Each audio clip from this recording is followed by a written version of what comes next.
Hello प्यारे बच्चों और दोस्तों, मैं सर्वेश कुमार दीक्षित आप सभी का स्वागत करता हूं हम दोनों के प्यारे से बैच में जिसका नाम है प्रयास 2.0। देखो यार बच्चों, आज संडे को आपको एक एक्स्ट्रा लेक्चर मिल रहा है। ठीक है, जैसे आप लोग जल्दी अपनी चीज़ों को कवर अप कर सकें, तो हम लोग कल जो पढ़ाया था उसी के आगे की बात करेंगे। कल हमने आपको पढ़ाया था आयनिक इक्विलिब्रियम में स्ट्रॉन्ग एसिड स्ट्रॉन्ग बेस के पीएच के सारे केस, कि स्ट्रॉन्ग एसिड स्ट्रॉन्ग बेस के पीएच के जितने भी केस होते हैं, कि स्ट्रॉन्ग एसिड स्ट्रॉन्ग बेस का पीएच कैसे निकालोगे, ठीक है, उसके मिक्सचर का कैसे निकालोगे, जब उसको डाइल्यूट कर दोगे तब पीएच कैसे निकालोगे, ये सारी बातें हम लोगों ने की थी। आज इसी के आगे स्टार्ट करेंगे, आज इसी के आगे की बात स्टार्ट करेंगे। ठीक है, तो चलो स्टार्ट करते हैं। तो देखो यार, लास्ट क्लास में जो किया उसके आगे हमारे पास कौन कौन से पॉइंट है जिनको हमको कवर अप करना है। पहला पॉइंट तो ये है कि ऐसे कौन से पॉइंट होंगे जिनको हम कवर अप करेंगे और आगे बढ़ेंगे। तो लास्ट हेडिंग जो थी हमारी इफेक्ट ऑफ डाइल्यूशन थी स्ट्रॉन्ग एसिड स्ट्रॉन्ग बेस पर। लास्ट हेडिंग क्या थी? Effect of dilution strong acid strong base पर। यहीं तक था ना। तो आज क्या करेंगे? चलो आज हम लोग वीक एसिड पर वर्क करेंगे कि वीक एसिड पर किस तरह से हम लोग काम करेंगे। तो स्टार्ट करते हैं। ठीक है, क्या है जरा देखिए, हेडिंग है हमारी, एक मिनट बच्चों। तो वीक एसिड का पढ़ने से पहले हम लोगों को पढ़ लेना है Ostwald dilution law. Ostwald dilution law. अब बात आती है कि ये ओस्टवार्ड डाइल्यूशन लॉ क्या होता है। तो अब हम लोग इसको डिस्कस करते हैं कि ओस्टवार्ड डाइल्यूशन लॉ क्या होता है। क्या कोई बच्चा ओस्टवार्ड डाइल्यूशन लॉ के बारे में बता सकता है? क्या कोई बच्चा ओस्टवार्ड डाइल्यूशन लॉ के बारे में बता सकता है? तो बच्चों ने कहा सर हम बता भी देंगे तो आपको पता नहीं चलेगा। क्यों? क्योंकि लाइव तो है नहीं। मैंने कहा दोस्त आपको बताना है बस, बाकी टेंशन न लो, हमें पता चल जाएगा। तो देखो ओस्टवार्ड डाइल्यूशन लॉ क्या होता है, किस तरह से काम करता है, जरा इस बात को देखिएगा। हम सभी लोग जानते हैं कि यदि कोई वीक इलेक्ट्रोलाइट है, यदि कोई वीक इलेक्ट्रोलाइट है तो वो क्या करेगा? पार्सली आयोनाइज होगा। पार्सली आयोनाइज होगा। यदि कोई वीक इलेक्ट्रोलाइट है तो वो पार्सली आयोनाइज होगा, 100% आयोनाइजेशन नहीं करेगा। तो सपोज कर लो कि एक एसिड है हमारे पास, एक एसिड है हमारे पास HA। अब इसका डिसोसिएशन करो, तो जब आप इसका डिसोसिएशन करोगे तो ऐसा आएगा। अब इसका कंसंट्रेशन C था 0 T इक्वल टू 0 पे, और जब मेरे दोस्त इक्विलिब्रियम आएगी तो क्या करोगे? आप सभी को पता है कि जब इक्विलिब्रियम आती है तो पार्सली डिसोसिएशन होता है, और डिसोसिएशन अल्फा के फॉर्म में करना है। तो मैंने आपको बताया था कि अल्फा के फॉर्म में जब भी डिसोसिएशन करोगे तो 1 से माइनस करोगे। अल्फा ऑलवेज 1 से माइनस होगा, सी अल्फा सी अल्फा। मैंने क्या पढ़ाया था? अल्फा फ्रैक्शन है तो उसको हमेशा 1 से माइनस करोगे। तो देखो 1 माइनस सी अल्फा, तो ये क्या आया? अंदर जाएगा तो सी से कितना माइनस हुआ? सी अल्फा, तो सी अल्फा सी अल्फा। अब यदि इसका पीएच निकालना है तो H ion concentration equal to आया सी अल्फा। यदि अल्फा मिल जाए तो पीएच निकल आएगा। क्यों दोस्त? बच्चों ने कहा हाँ सर। अच्छा, अब थोड़ा कहानी को और आगे बढ़ा लेते हैं।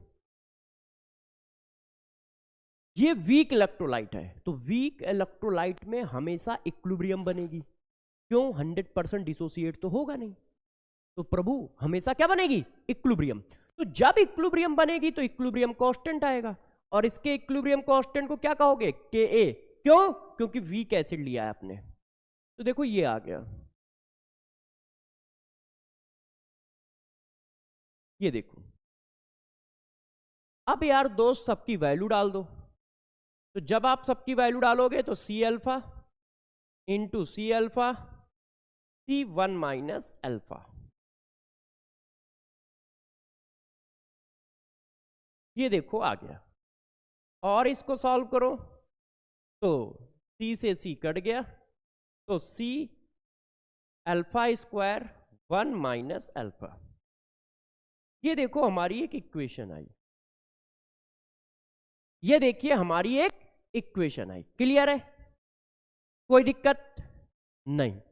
तो अब जरा देखो के A equal to C alpha square upon 1 minus alpha. अब ये अल्फा में स्क्वायर है, मतलब सेकेंड डिग्री की क्वाड्रिक इक्वेशन बन रही है? तो यहां पर हम क्या करते हैं, थोड़ा सा अप्रोक्सीमेशन ले लेते हैं। क्यों? क्योंकि ये वीक इलेक्ट्रोलाइट है, क्योंकि ये वीक इलेक्ट्रोलाइट है।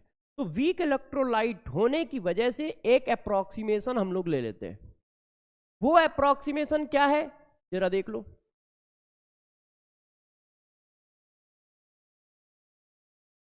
और ऐसा इसीलिए करते हैं कि मैथमेटिकल इक्वेशन को इजी किया जा सके।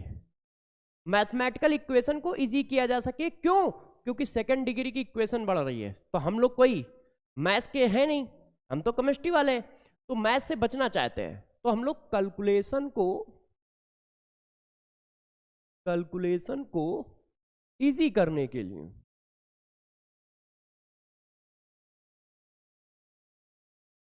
लिए ये अप्रोक्सीमेशन ले लेते हैं कि 1 माइनस अल्फा अप्रोक्सीमेट 1।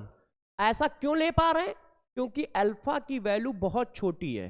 और बहुत छोटी क्यों है? क्योंकि वो वीक इलेक्ट्रोलाइट है। वीक इलेक्ट्रोलाइट है, क्योंकि वो वीक इलेक्ट्रोलाइट है। ये देखो, तो लोगों ने कहा ठीक है सर ऐसा कर लो। तो जब ऐसा कर लोगे तो ये इक्वेशन ऐसे आ जाएगी,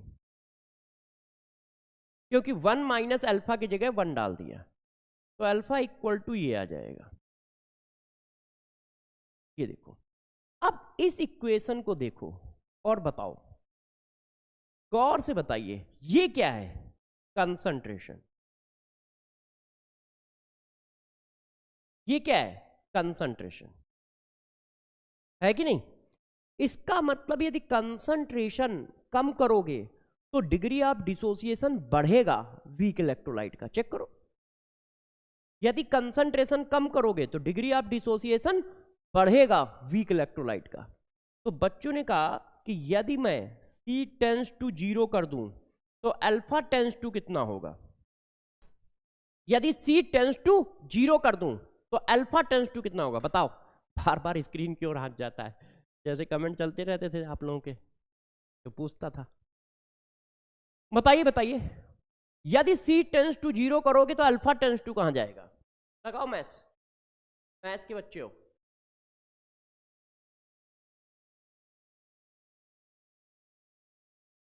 यदि C टेंस टू 0 करोगे तो अल्फा टेंस टू कहां जाएगा? तो आप कहोगे अल्फा टेंस टू इंफिनिटी जाएगा, क्योंकि C टेंस टू 0 है। नहीं दोस्त, यही कॉम्बिनेशन है केमिस्ट्री और मैथ्स का। हम वहां पर x पे खेलते हैं और x वैरी करता है माइनस इन्फिनिटी से लेके प्लस इन्फिनिटी तक। और यहां चल रही है केमिस्ट्री, यहां x नहीं लिखा है, अल्फा लिखा है। अल्फा वैरी करता है 0 से लेके 1 तक। तो जब C टेंस टू 0 होगा तो अल्फा अपनी मैक्स वैल्यू पर होगा ना, और उसकी मैक्स वैल्यू क्या है? 1 या 100%। क्यों? क्योंकि वो फ्रैक्शन है, परसेंटेज के फॉर्म में 100%। तो जब C टेंस टू 0 होगा तो अल्फा टेंस टू 100% होगा। क्यों? जब C टेंस टू 0 है तो alpha tends to maximum value, और मैक्सिमम वैल्यू उसकी क्या है? 100% है या 1 है, फ्रैक्शन के फॉर्म में। तो जब C टेंस टू 0 होगा अल्फा टेंस टू 100% होगा। इसका मतलब क्या हुआ? यदि अल्फा 100% हो गया तो ये तो स्ट्रॉन्ग इलेक्ट्रोलाइट हो गया, फिर भी वीक कहां रहा? फिर वीक कहां रहा भाई? अल्फा की वैल्यू यदि 1 के आसपास आ रही है तो ये वीक कैसे है? फिर तो ये स्ट्रॉन्ग है। इससे क्या निकल के आया?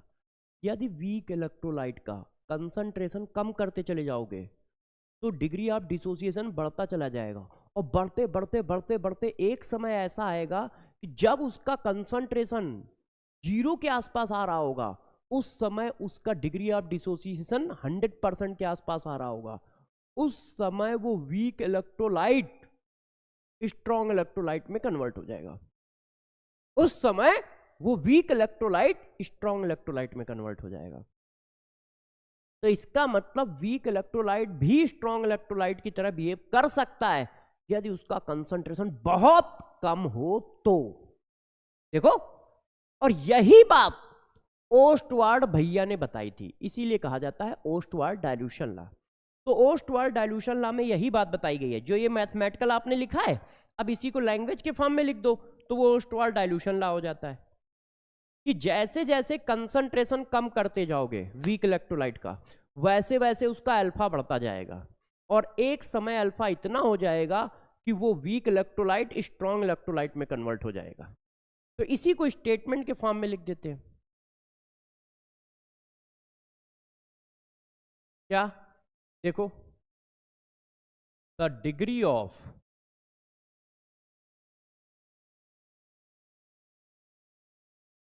Dissociation of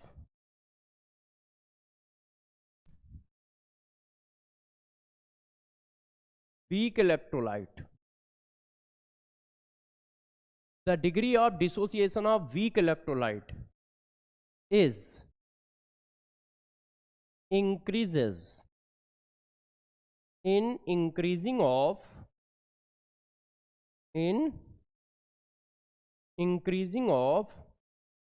dilution.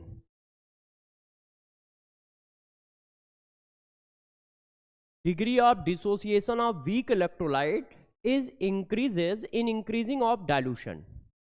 ये ओस्टवाल्ड डाइल्यूशन लॉ है कि जब आप डाइल्यूशन करोगे, डाइल्यूशन करने का मतलब क्या होता है? कंसंट्रेशन को डिक्रीज करना, क्योंकि आप सॉल्वेंट मिलाते चले जा रहे हो। तो जब आप डाइल्यूशन करोगे तो degree of dissociation of weak electrolyte बढ़ता चला जाएगा और एक समय आएगा कि वो स्ट्रॉन्ग इलेक्ट्रोलाइट की तरह बिहेव करने लगेगा। एक समय आएगा कि वो स्ट्रॉन्ग इलेक्ट्रोलाइट की तरह बिहेव करने लगेगा। मतलब आपने ये कहा है ये कि जब C 0 की ओर चलेगा तो अल्फा 100% की ओर चलेगा। आपने ये कहा है। तो ये ओस्टवाल्ड डाइल्यूशन लॉ मैथ के फॉर्म में लिखा है, ये लैंग्वेज के फॉर्म में लिखा है। तो ओस्टवाल्ड डाइल्यूशन लॉ ये होता है। तो ओस्टवाल्ड डाइल्यूशन लॉ से हमें ज्ञान क्या मिलता है, पता क्या चलता है कि बेटा वीक इलेक्ट्रोलाइट नाम की चीज है भी नहीं भी, मतलब वो वीक इलेक्ट्रोलाइट है या वो स्ट्रॉन्ग इलेक्ट्रोलाइट की तरह बिहेव कर सकता है, ये उसके कंसंट्रेशन पे डिपेंड करता है। ये उसके कंसंट्रेशन पे डिपेंड करता है। इन जनरल हम उसको नाम देख के वीक इलेक्ट्रोलाइट कहते हैं, मगर भैया वो क्या है वो हमको नहीं पता है। जैसे आपको एक बहुत सिंपल सा एग्जांपल देता हूं, एक बहुत सिंपल सा एग्जांपल देता हूं। आप गए, एक चाय की दुकान है, तो आप जनरली कहोगे कि यार या तो ये नॉर्मल आदमी है या ठीक ठाक पैसे कमाता है, मगर उसको अमीर आदमी नहीं कहोगे। मगर जब बैंक बैलेंस देखा गया तो पता चला यार वो बहुत अमीर आदमी है। क्यों? क्योंकि वो पर डे 50,000 की चाय बेचता है। मगर ये क्या होगा, 100 में से कोई एक ऐसा होगा। तो इन जनरल यदि तुमसे पूछा जाए कि भाई वो चाय बनाने वाला कैसा आदमी होगा, तो तुम कहोगे या तो वो गरीब होगा या नॉर्मल फैमिली होगी, मगर तुम ये नहीं कहोगे कि अरे वो बहुत अमीर भी हो सकता है। तो वही हाल है, कोई मेरे से पूछेगा एसिटिक एसिड क्या है, तो हम कहेंगे वीक इलेक्ट्रोलाइट है। मगर यदि उसका कंसंट्रेशन दिया हो तो पहले चेक करो कि वो वीक इलेक्ट्रोलाइट है भी कि नहीं है, उस जगह है, फिर हम स्टेटमेंट पास करेंगे। और यदि सिर्फ नाम है तो हम सीधा सीधा स्टेटमेंट पास कर देंगे कि वो वीक इलेक्ट्रोलाइट है। तो कोई वीक इलेक्ट्रोलाइट स्ट्रॉन्ग की तरह भी काम कर सकता है। बच्चों ने कहा सर ठीक है। तो ओस्टवाल्ड डाइल्यूशन लॉ क्या होता है? तो ओस्टवाल्ड डाइल्यूशन लॉ में हम लोगों ने ये बताया है कि कोई वीक इलेक्ट्रोलाइट जो है वो स्ट्रॉन्ग भी हो सकता है, क्योंकि जैसे जैसे डाइल्यूशन करोगे वैसे वैसे डिग्री ऑफ डिसोसिएशन इंक्रीज करता चला जाएगा। तो बच्चों ने कहा ठीक है सर, मान लिया। अब क्वेश्चन कैसे करेंगे? तो अब जरा देखो, क्वेश्चन और क्वेश्चन के साथ CSD, तो CSD और क्वेश्चन दोनों एक साथ करते हैं। तो पहले मैं आपको CSD देता हूं, क्योंकि इसका क्वेश्चन करना थोड़ा टफ होगा, तो तुमको CSD देना बहुत जरूरी है। इसके क्वेश्चन में बच्चे फंसते भी हैं, क्योंकि वो फार्मूला याद करके चलते हैं। अब CSD नंबर कौन बताएगा यार? सबसे बड़ी दिक्कत तो रिकॉर्डिंग में यही है।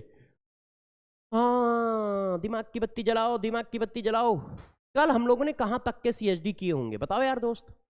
तो आई थिंक कल हम लोग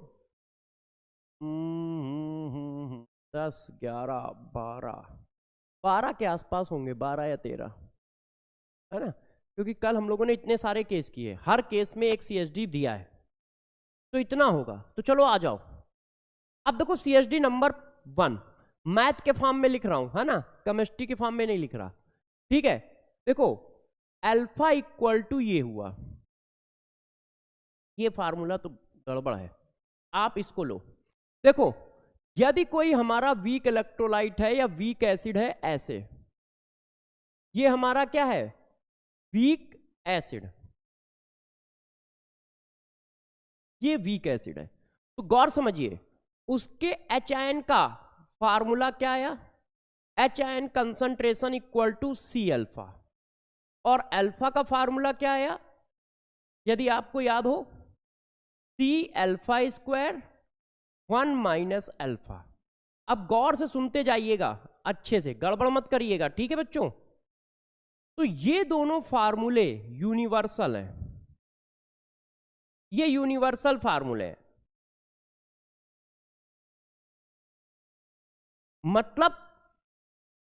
मतलब मेरे दोस्त ये है कि ये हर वीक इलेक्ट्रोलाइट पे एप्लीकेबल है, हर वीक इलेक्ट्रोलाइट पे एप्लीकेबल है, आप लगा सकते हो, आप आराम से लगा सकते हो।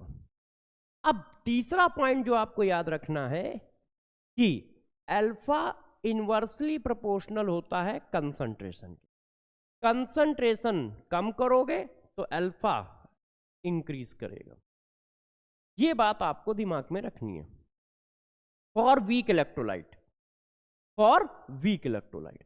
अब बात आती है कि क्वेश्चन को हम कैसे ट्रैकल करेंगे, अब बात आती है क्वेश्चन को हम कैसे ट्रैकल करेंगे, वीक इलेक्ट्रोलाइट के क्वेश्चन को हम कैसे ट्रैकल करेंगे। तो गौर से सुनिएगा अब आप लोग, ठीक है? 2 सेकंड में सारा खेल खत्म करता हूं। देखो हमारे पास कोई वीक एसिड है और उसमें हमसे कुछ पूछा जा रहा है, वीक एसिड या वीक बेस। ध्यान दीजिएगा CSD क्या है, ठीक है? उसने कोई बात हमसे पूछी कि सर बताओ कैसे करें, तो हम लोग देखो कैसे करेंगे, गौर से देखिए किस तरह से इस चीज को हम लोग सॉल्व करेंगे।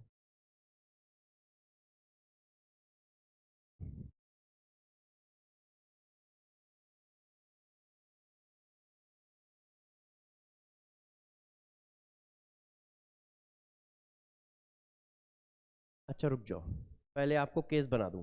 देखो यदि कोई वीक एसिड है और वो पूछता है भाई वीक एसिड का पीएच निकालो, तो वीक एसिड के पीएच निकालने का फार्मूला क्या है, ये HIN कंसंट्रेशन क्या है, C अल्फा। तो जब अल्फा आएगा तभी तो HIN आएगा, और जब HIN आएगा तब पीएच आएगा, तो वहां अल्फा निकालना बहुत जरूरी होता है। तो अल्फा कैसे निकालोगे उस बात को मैं बताता हूं। तो यहां पर पहले आपको एक रफ वर्क करना पड़ेगा, पहले क्या करना पड़ेगा, रफ वर्क करना पड़ेगा।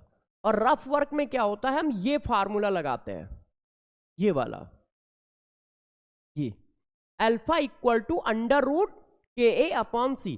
ये आप रफ कॉपी में करिए, कॉपी में कहीं पर भी किनारे करिए, ध्यान रखिएगा ये रफ वर्क है, ये क्वेश्चन नहीं निकालना है। जब भी वीक इलेक्ट्रोलाइट का पीएच पूछता है और हमें अल्फा निकालना पड़ रहा है, तो पहले हम रफ वर्क करेंगे, ठीक है? अब इस रफ वर्क करने के बाद देखो अब कैसे क्वेश्चन किया जाता है। अब आप चीजों को पकड़िएगा, ठीक है बच्चों, कि क्वेश्चन कैसे करना है वीक इलेक्ट्रोलाइट और स्ट्रॉन्ग इलेक्ट्रोलाइट का।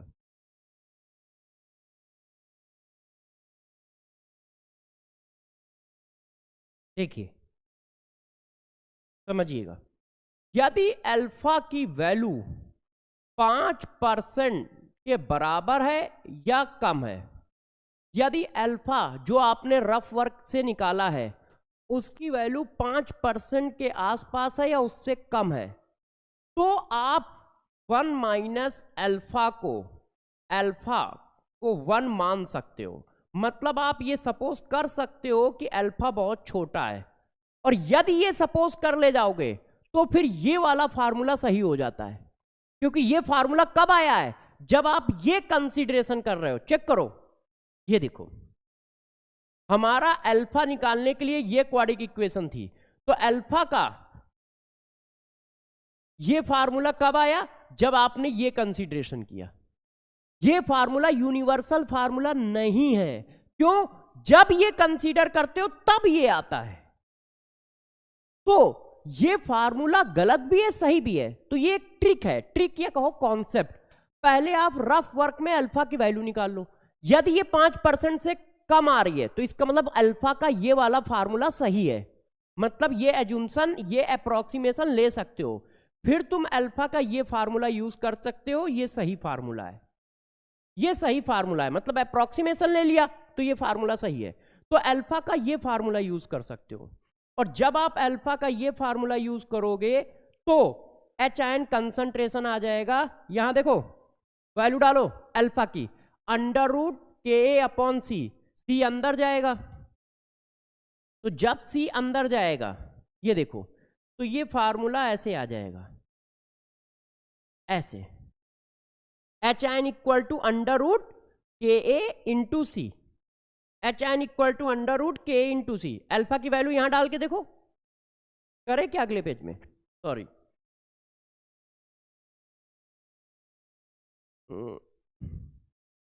ये देखो ऐसे करोगे, ये यूनिवर्सल फार्मूला है ये वाला।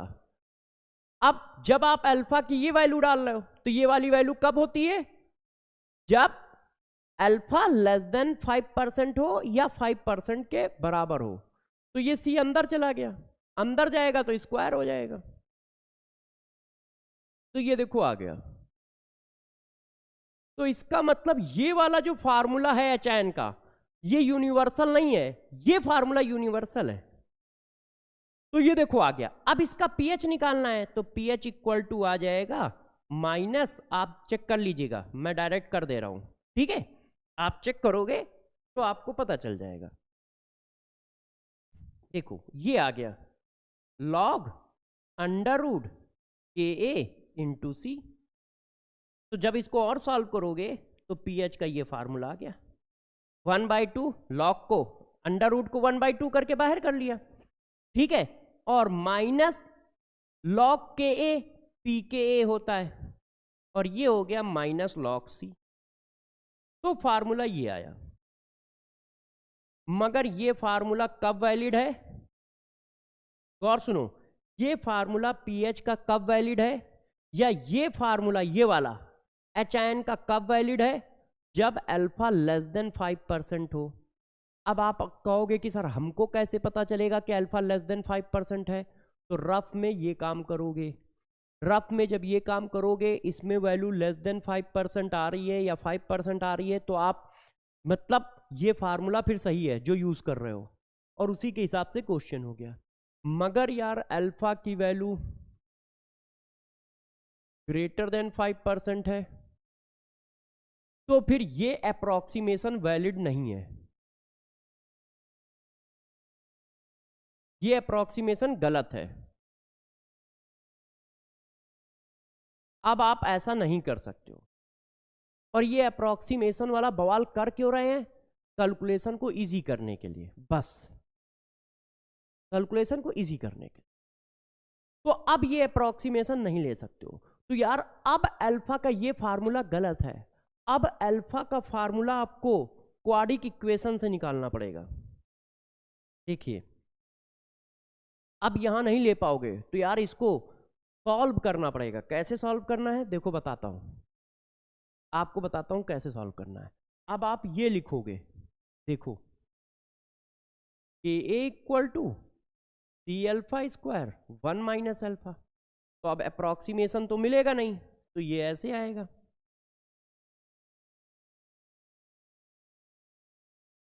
तो ये कैसे आएगा, ऐसे आएगा।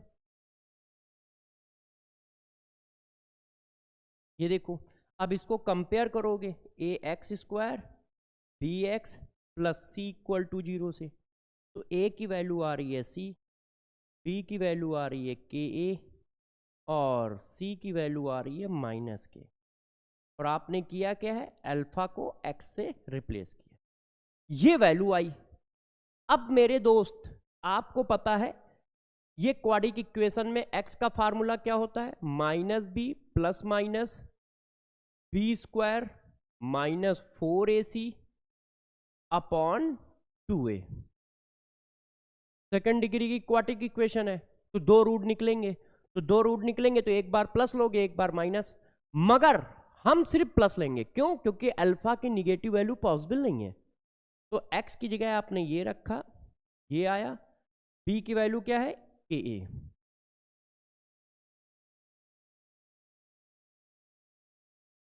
के ए का स्क्वायर माइनस 4 माइनस ए की वैल्यू क्या है सी, और सी की वैल्यू क्या है माइनस के ए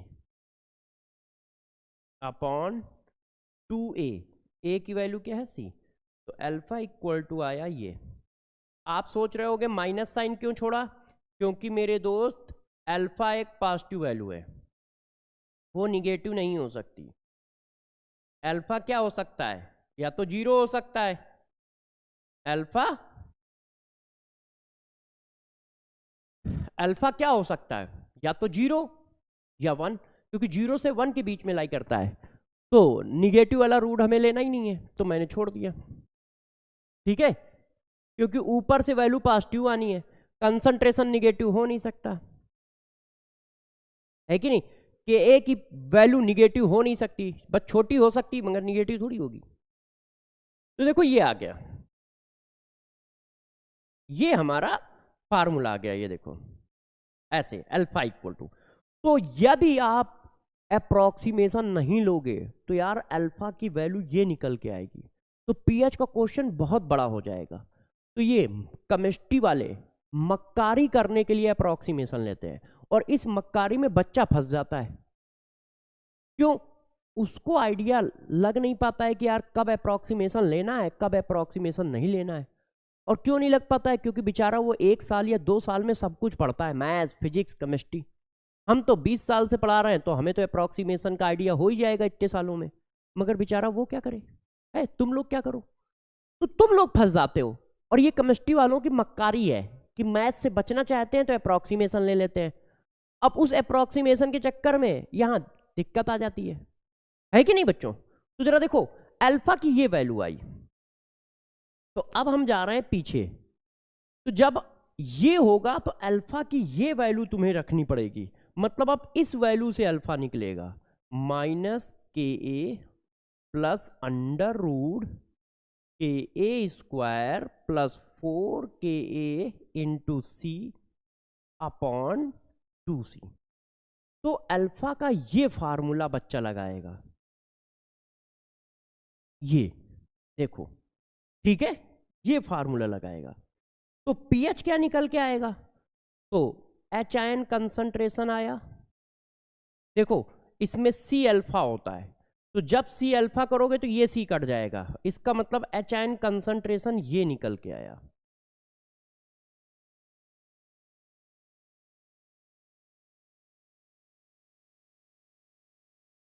अपॉन 2, अब सिर्फ 2, क्यों, सी से सी कट जाएगा, तो पीएच इक्वल टू ये आया,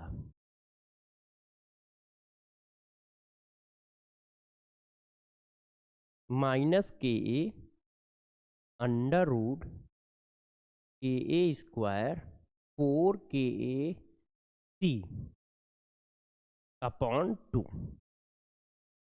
तो पीएच इस फार्मूले से निकलेगा, तो पीएच इस फार्मूले से निकलेगा। तो इसका मतलब समझे। अब मैं कहानी को थोड़ा रिवाइज करा देता हूं, क्योंकि हो सकता है कंफ्यूज हो रहे हो। कुछ नहीं करना है, वीक एसिड वीक बेस का पीएच निकालना है, और हमें अल्फा निकालने की जरूरत पड़ रही है। तो हम क्या करेंगे, पहले रफ में ये फार्मूला लगा के अल्फा निकालेंगे। यदि इसकी वैल्यू 5% से कम है तो यही वाला अल्फा सही है। क्यों? क्योंकि ये अल्फा अप्रोक्सीमेशन लेने के बाद आता है अल्फा का फार्मूला। तो अल्फा निकल आया, HN निकल आया। ये सी अल्फा यूनिवर्सल फार्मूला है, मगर √KA/C यूनिवर्सल नहीं है। ये KA/C कब आया? जब आपने अल्फा की ये वैल्यू डाली, और ये वैल्यू कब आई? जब अप्रोक्सीमेशन लिया। तो ये यूनिवर्सल फार्मूला नहीं है, ये यूनिवर्सल फार्मूला है। pH इक्वल टू ये निकला। अब यदि वो 5% से बड़ा है तो फिर ये लगाओगे। तो ये वाला जो कॉन्सेप्ट है ये यूनिवर्सल है। आप चाहो तो इसको यूज ही ना करो, कभी कभी यूज ना करो, आप हमेशा ये यूज करो। मगर यार इसमें कैलकुलेशन बहुत है, लेंदी बहुत है, इस वजह से हम ये अप्रोक्सीमेशन देखते हैं। नहीं तो ये चीज यूनिवर्सल है, इसमें हमने कोई छोड़ा थोड़ी है, अप्रोक्सीमेशन लिया ही नहीं है। तो ये हमारा क्या है? ये यूनिवर्सल फार्मूला है, यूनिवर्सल कॉन्सेप्ट है। मतलब चाहे जैसी सिचुएशन हो कर सकते हो, अल्फा कम हो या ज्यादा तब भी लग जाएगा। क्यों? इसमें कोई अप्रोक्सीमेशन नहीं है। ये तो अल्फा की किसी भी वैल्यू के लिए वैलिड है, ये अल्फा की किसी भी वैल्यू के लिए वैलिड है। 0 से लेके 1 तक कोई भी वैल्यू हो, सबके लिए वैलिड है। ये अप्रोक्सीमेशन सिर्फ <5 के लिए वैलिड है। उसके बाद अल्फा की कोई भी वैल्यू हो, यही लगाना है। तो अब तुम्हारे दिमाग में आया कि यदि हमें क्वेश्चन में कुछ ना समझ में आए और टाइम है, और टाइम मिलता है, क्यों? क्योंकि तुम IIT का पेपर देने जा रहे हो, IIT के पेपर में तो खूब टाइम होता है। तो तुम्हें यदि कंफ्यूजन लगे कि यार हम यही नहीं समझ पा रहे हैं कि अल्फा को निगलेक्ट करना है, क्या करना है, तो तुम ये यूज करो। क्यों? ये सभी तरह के क्वेश्चन पर वैलिड है, चाहे अल्फा की कोई भी वैल्यू हो, चाहे अल्फा की कोई भी वैल्यू हो। तो फिर तुम यूनिवर्सल फार्मूले से चले जाना, क्वेश्चन थोड़ा बड़ा हो जाएगा मगर आंसर हमेशा सही आएगा। और यदि तुम ये ट्रैक कर पा रहे हो कि अल्फा <5 है, तो फिर तुम ये लगा लो। इसमें बहुत इजी है, जल्दी जल्दी हो जाता है, इसमें बहुत इजी है, जल्दी जल्दी हो जाता है। तो जरा ये ध्यान रखना कौन सा फार्मूला यूनिवर्सल है, कौन सा फार्मूला यूनिवर्सल नहीं है।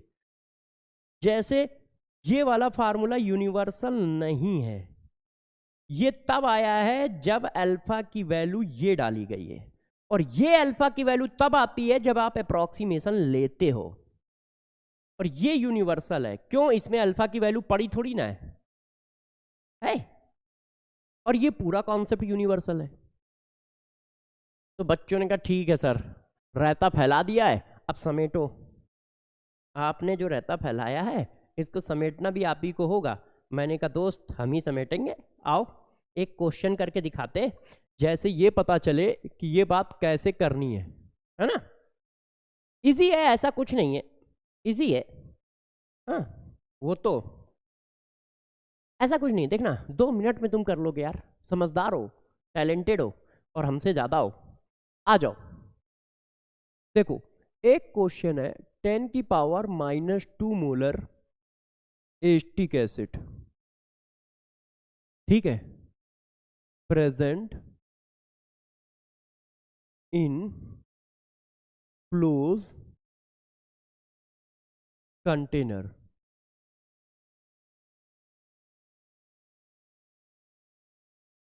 Ka of acetic acid is 1.8 into 10⁵.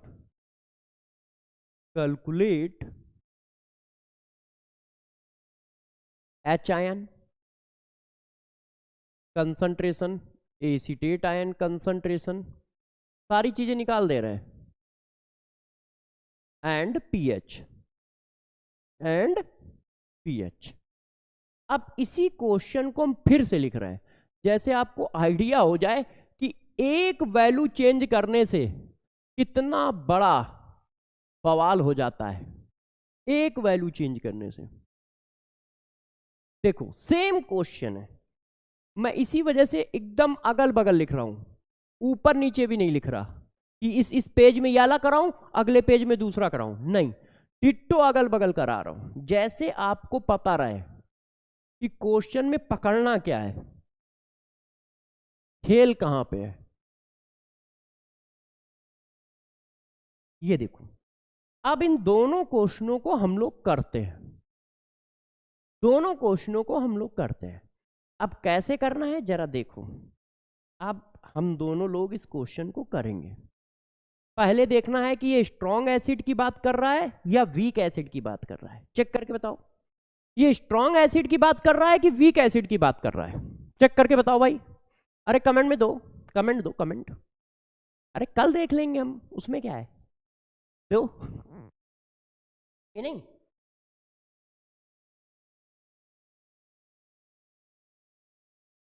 Recorded form में तुम्हारा कमेंट पढ़ेंगे हम। तो ये वीक एसिड है या स्ट्रॉन्ग? तो बच्चों ने कहा सर ये वीक एसिड है। तो मैंने कहा बस जुट जाओ रफ वर्क करने में।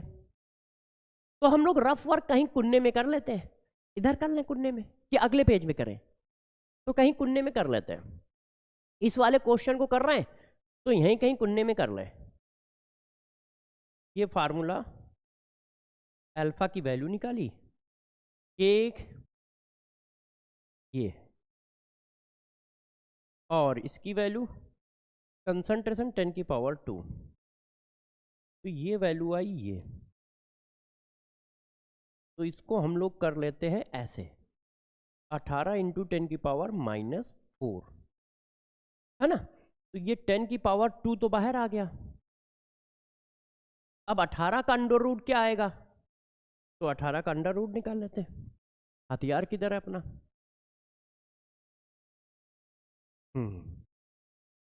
अंडर रूट 18 अंडर रूट 4.24, तो 4.24, तो ये वैल्यू आई 0.042। परसेंटेज बनाओ तो परसेंटेज में 4.2, तो ये वैल्यू क्या है, 5 से कम है। इसका मतलब यहां अप्रोक्सीमेशन ले सकते हो। अल्फा की वैल्यू देखो क्या आ रही है, 5 से कम, तो अप्रोक्सीमेशन ले सकते हो, है ना। ये रफ वर्क है, हमने ये फार्मूला लगाया, वैल्यू 5 से कम आई तो हम अप्रोक्सीमेशन ले सकते हैं। चलो अप्रोक्सीमेशन ले सकते हो, मतलब यदि अप्रोक्सीमेशन ले सकते हो तो कौन सा फार्मूला लगेगा जरा बताना। अप्रोक्सीमेशन लेने पर कौन सा आता है, ये वाला जिसको हम रफ वर्क में काउंट कर रहे थे। और एचआयन कंसंट्रेशन ये आता है, ठीक है, पीएच ये आता है। तो चलो अप्रोक्सीमेशन ले सकते हो, तो हम लोगों ने अल्फा का ये फार्मूला यूज कर लिया, क्योंकि ये फार्मूला अप्रोक्सीमेशन लेने पर आता है। हमने वैल्यू डाल दी ऐसे,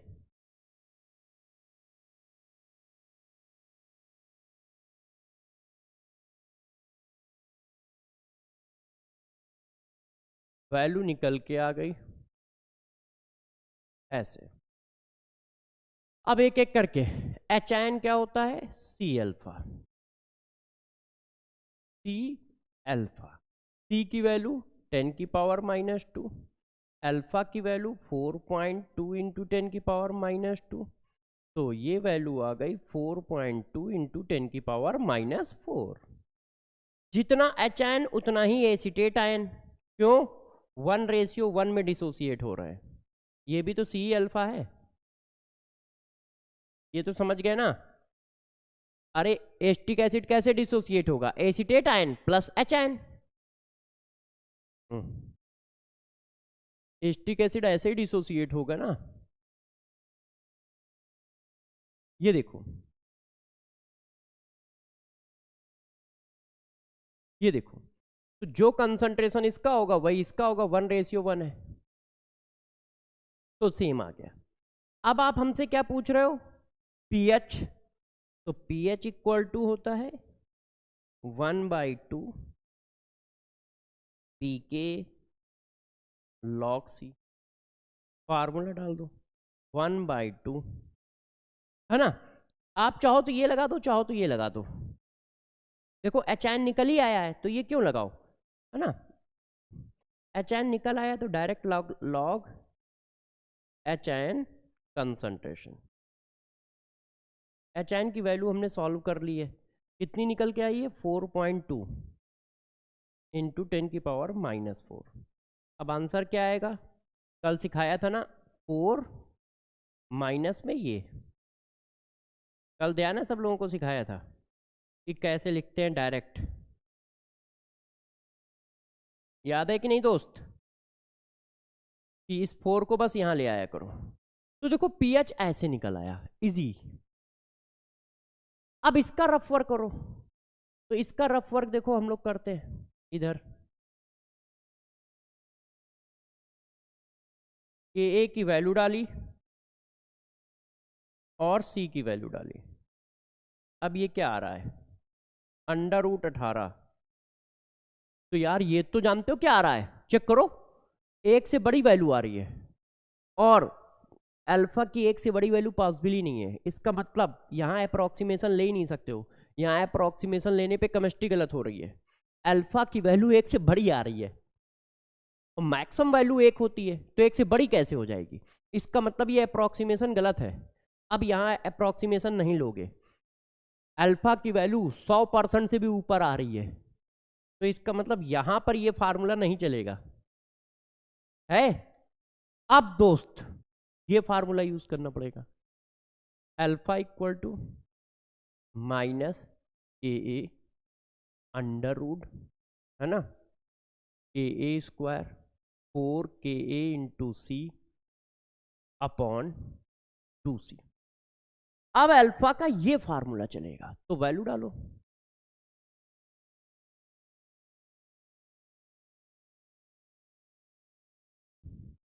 अब आप समझ गए हो कि लेथन कितनी है, क्यों? क्योंकि √ भी निकालना है, स्क्वायर भी निकालना है। तो भैया IIT करोगे और ये सब क्वेश्चन जो आएंगे टफ क्वेश्चन में होंगे, एडवांस के क्वेश्चन में होंगे, है ना। और यदि मेंस में आएंगे तो आपको एक ऐसी वैल्यू देंगे जिसका √ आसानी से आप कर पाओ, जिसका √ आप आसानी से कर पाओ। ये देखो, अब यार इसको सॉल्व कर लो।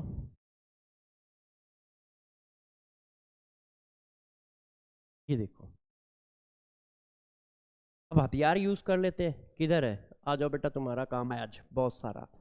देखो तो पहले 1.8 दो बार 3.24, तो ये आ गया 3.24 इंटू 10 की पावर -5 -10। भाई चेक करते रहना कैलकुलेशन, क्योंकि साथ देने के लिए तुम लोग हो नहीं, है ना, तो कैलकुलेशन देख लेना। अब इसका मल्टीप्लाई चेक करते हैं। वैसे मैं जब अकेले रहता हूँ तो थोड़ा सा ध्यान रखता हूँ कैलकुलेशन का। 4 इंटू 1.8 7.2, तो ये आया 7.2 इंटू 10 की पावर -11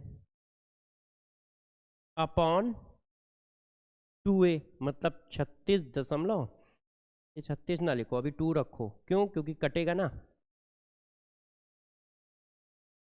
ये देखो, अब अल्फा की वैल्यू और निकालते हैं। अब बच्चों इसको सॉल्व करते हैं। तो देखो ये पावर 10 है, ये पावर 11 है, तो यहाँ पॉइंट लगा लेंगे तो पावर 10 हो जाएगी। तो इसका मतलब 3.24 प्लस 0.72, इसको यहाँ पॉइंट लगा लिया तो वो 10 हो जाएगी। अब इसका √ ले लो, तो ये पूरा √ निकालने पर आ रहा है 1.98। तो 1.98 को 2 लिख दूं, 2 इंटू 10 की पावर -5 अपॉन 2 इंटू 1.8 इंटू 10 की पावर -5। ठीक है, अब इसको माइनस करो, इससे माइनस कर दो 1.8, तो वैल्यू आ रही है 0.189, मतलब 1.9 अप्रॉक्स, और 2 इंटू 1.8 इंटू 10 की पावर -5, और ये भी आ रहा है 10 की पावर -5। तो 10 की पावर -5 से 10 की power -5 cancel, divided by 2 divided by 1.8। तो अल्फा की वैल्यू यहां पर जो आ रही है, एक बार देखना 0.05 आ रही है। एक बार मैंने कहीं कैलकुलेशन मिस्टेक की है जहां तक मुझे लगता है, चेक करना, -KA + 2K² 2C, ठीक है, 1.5 इंटू 10 की पावर -5, 1.5 इंटू 10 की पावर -5, सी 10 की पावर -6। हाँ देखा, तुम लोग थे नहीं तो बता देते, तो इतना ना लिखना पड़ता। अब मैं कैसे समझ गया, क्योंकि अल्फा की वैल्यू बहुत छोटी आई, तो मैंने कहा बहुत छोटी आ रही थी तो अप्रॉक्सीमेशन लग जाना चाहिए था। तो मैं समझ गया, यहाँ देखो 2c लिखा है और वैल्यू डाल दी मैंने किसकी, के ए की। ये के ए की वैल्यू है ना, 1.8 इंटू 10 की पावर -5 तो के ए की वैल्यू है, और जबकि लिखा 2c है तो c की वैल्यू डालनी है ना, है ना दोस्त, समझ पाए कहाँ गलती थी मेरी। तो यार हम लोग गलती को सुधारेंगे, 10 की पावर -6, 10 की पावर -6, 10 की पावर -6, तो ये आ गया 2 इंटू 10 की पावर -6 और ये -5, तो ये आया 1.8। हाँ, तो 1.8 डिवाइडेड बाई 2, वैल्यू आ रही है 0.9 के आसपास। अब देखो 1 से छोटी वैल्यू आ रही है, अल्फा की वैल्यू कितनी आ रही है, 0.9 के आसपास है। ये देखो, अब हमें अल्फा निकल आया। अब दोस्त अल्फा निकल आया तो बाकी चीजें हमने निकाल ली। कैसे निकाली देख लो भाई, तुम नीचे आ जाओ।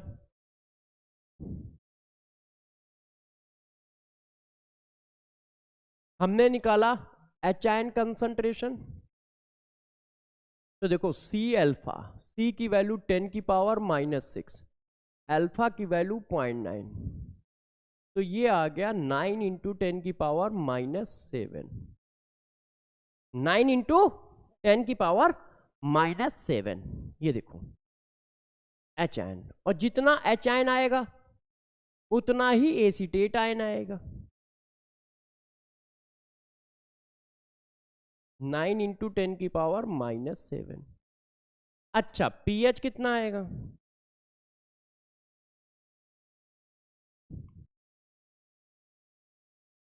ये देखो, तो ये क्या आ गया, 7 माइनस log 9। ऐसे क्वेश्चन करोगे, और जबकि दोनों क्वेश्चन में यदि तुम देखो तो सिर्फ एक चीज का डिफरेंस है, सिर्फ यहां 10 की पावर -2 लिखा है और दोस्त वहां 10 की पावर -6 लिखा है। मगर हुआ क्या, क्वेश्चन इतना चेंज क्यों हो गया, क्योंकि तुमने डाइल्यूशन कर दिया। 10 की पावर -2 को तुमने 10,000 गुना डाइल्यूट कर दिया, 10 की पावर -6 लिखा है, 4 जीरो का डिफरेंस है, और 4 जीरो का मतलब 10,000, 10,000 गुना डाइल्यूट कर दिया तो अल्फा बढ़ता चला गया होगा। क्यों, डाइल्यूशन करने अल्फा बढ़ता है, तो अल्फा बढ़ता चला गया होगा। इसी वजह से सेकंड वाले केस में क्या हुआ, अल्फा को हम निग्लेक्ट नहीं कर पाए। और जोश में चलोगे तो तुम क्या करोगे, अच्छा एस्टिक एसिड, अल्फा निग्लेक्ट करो, अल्फा निग्लेक्ट करो। आधी जनता तो इस फार्मूले के यूनिवर्सल फार्मूला मानती है, आधी जनता तो इस फार्मूले को यूनिवर्सल फार्मूला मानती है। ये यूनिवर्सल फार्मूला नहीं है, ये तो अप्रोक्सीमेशन लेने पे आया है ऐसे, यूनिवर्सल तो ये है। तो दोस्त क्वेश्चन को ऐसे करना होगा, यदि कहीं वीक एसिड का क्वेश्चन आता है तो। ठीक है, कर लोगे, बच्चों ने कहा ठीक है सर, कह रहे हो तो कर लेंगे। अब बात आगे बढ़ाते हैं, ठीक है, अब आगे क्या बढ़ाते हैं बात को, देख लो। तो वीक एसिड का पीएच कैसे निकालोगे, कर लोगे। वीक एसिड का पीएच कैसे निकाला जाएगा, बच्चों ने कहा समझ गए। अब गौर से देखो, पीएच ऑफ, अगली heading, pH of mixture of 2 weak acid. यदि यार 2 वीक एसिड या वीक बेस मिला दिए गए तो कैसे निकालोगे भाई, अभी आपने एक का निकाला है, अब 2 मिला दिए गए तो कैसे निकाला जाएगा, तो कैसे निकालोगे, तो देखो जरा कैसे निकालोगे। यदि दो वीक एसिड को आपस में मिला दिया जाए तो, दो वीक एसिड को आपस में मिला दिया जाए तो पीएच कैसे निकालोगे? देखो, दो स्ट्रॉन्ग को मिलाएंगे तो कैसे निकालोगे, ये पीछे सिखाया है। कल मैंने क्या सिखाया था कि दो स्ट्रॉन्ग को मिलाएंगे तो पीएच कैसे निकालोगे। आज हम दो वीक को मिला रहे हैं, तो जब दो वीक को मिलाओगे तो पीएच कैसे निकालेंगे। तो देखिए, एक वीक एसिड है HA, जिसका कंसंट्रेशन C1 मोलर है और जिसका डिसोसिएशन कांस्टेंट K1 है। दूसरा वीक एसिड है HB, जिसका कंसंट्रेशन C2 मोलर है और डिसोसिएशन कांस्टेंट ये दोनों ही हमारे वीक एसिड है। इसी तरह से डिट्टो वीक बेस। अब जब आपसे कुछ पूछा जाए तो आप बेटा ये लगा दीजिएगा CHD। कैसे आता है ये भी बता दूंगा, मगर यदि हम ये करने गए तो वहां पे गलती जरूर करेंगे। अब देखो, इसका पीएच पूछ रहा है तो इसका HN कैसे आएगा। इसका HN कंसंट्रेशन आता है √ K1C1 plus K2C2। HN concentration का फार्मूला क्या आता है, √ K1C1 और K2C2। कैसे निकाला जाएगा मैं निकाल के दिखा दूंगा, मगर आप फार्मूले याद रखोगे। क्यों? क्योंकि नहीं तो ये क्वेश्चन बहुत बड़ा हो जाएगा और गलती होने के चांसेस बढ़ जाएंगे। हमें क्वेश्चन की एक्यूरेसी मेंटेन रखनी है, गलती होने के चांसेस बढ़ जाएंगे। और खास बात क्या है कि हमें क्वेश्चन की एक्यूरेसी मेंटेन रखनी है। तो एक्यूरेसी मेंटेन रखने के लिए इस टाइप का क्वेश्चन का तुम फार्मूला याद रखना, क्योंकि इस टाइप का क्वेश्चन आएगा तो डायरेक्ट फार्मूला बेस्ड आएगा। मतलब आप फार्मूला धर दो, वैल्यू आ जाएगी, आंसर आ जाएगा। तो मैं प्रूफ करके भी दिखा दूंगा, मगर पहले आप फार्मूला याद रखना। इवन यदि कोई क्वेश्चन आता है तो मैं भी फार्मूला लगा के सॉल्व करता हूं, उसको प्रूफ थोड़ी करता हूं बैठ के, फार्मूला लगा के सॉल्व कर देता हूं। तो वैसे ही आपको करना है। वो बात अलग है, कैसे निकलता है वो मैं सिखा दूंगा आपको। अब मान लो उसमें कहे कि A आयन का कंसंट्रेशन बताओ, B आयन का कंसंट्रेशन बताओ। पीएच तो ये निकल आएगा क्योंकि H आयन आ गया तो पीएच आ गया। भाई पीएच के लिए क्या कर दोगे, ये लो, है कि नहीं।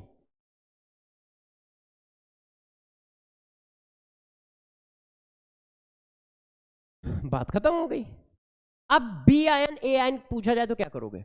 जिसका आयन पूछा जाए, जैसे A का पूछ रहे हो तो ये दोनों का मल्टीप्लाई ऊपर divided by H ion, divided by H ion. ये देखो, divided by H ion. H ion का मतलब ये ऐसे।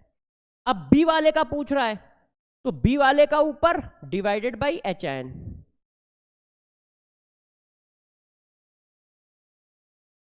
तो आप ये फार्मूले याद रखिएगा, ये फार्मूले याद रखिएगा। तो जैसे ही कोई क्वेश्चन आए बस हम ये फार्मूला लगा के क्वेश्चन निकाल लेंगे। ठीक है, ये फार्मूला लगा के क्वेश्चन निकाल लेंगे। तो आप ये फार्मूले याद रखिएगा। अब किसी बच्चे को दुख है कि नहीं सर हमको जरा प्रूफमेंट बता दो, वो बात अलग है कि वो प्रूफमेंट से क्वेश्चन करेंगे नहीं, मगर फिर भी मैं बता देता हूं, देखना, बस देखते जाओ, 2 मिनट में हो जाएगा। पहला क्वेश्चन में एक आप इस पे मैं एक क्वेश्चन पूछना चाहता हूं, उस क्वेश्चन का जवाब दे दो। बस आगे पूछ लेता हूं, यहां जगह नहीं है ना। क्वेश्चन के जवाब दीजिए आप। देखो, हमने इस कंटेनर में 2 वीक एसिड डाल दिए। एक क्या डाला था, HA और एक HB। एक HA डाला था और एक HB डाला था, है ना। C1M1 C2M2। अब बताओ, मेरा पहला क्वेश्चन है आप लोगों से, ठीक है। Select correct statement.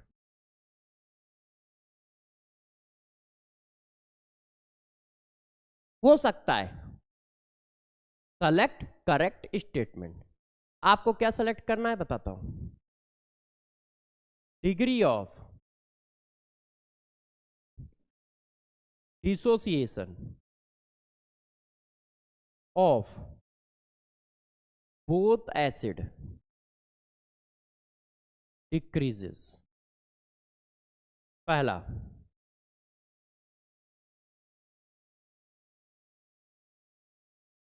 Degree of dissociation of both acid increases. एक दूसरे की प्रेजेंस की वजह से दोनों के डिग्री ऑफ डिसोसिएशन इंक्रीज करेंगे, एक दूसरे की प्रेजेंस की वजह से दोनों के डिग्री ऑफ डिसोसिएशन डिक्रीज करेंगे। ठीक है, नो इफेक्ट, एक दूसरे की प्रेजेंस की वजह से कोई इफेक्ट नहीं आएगा।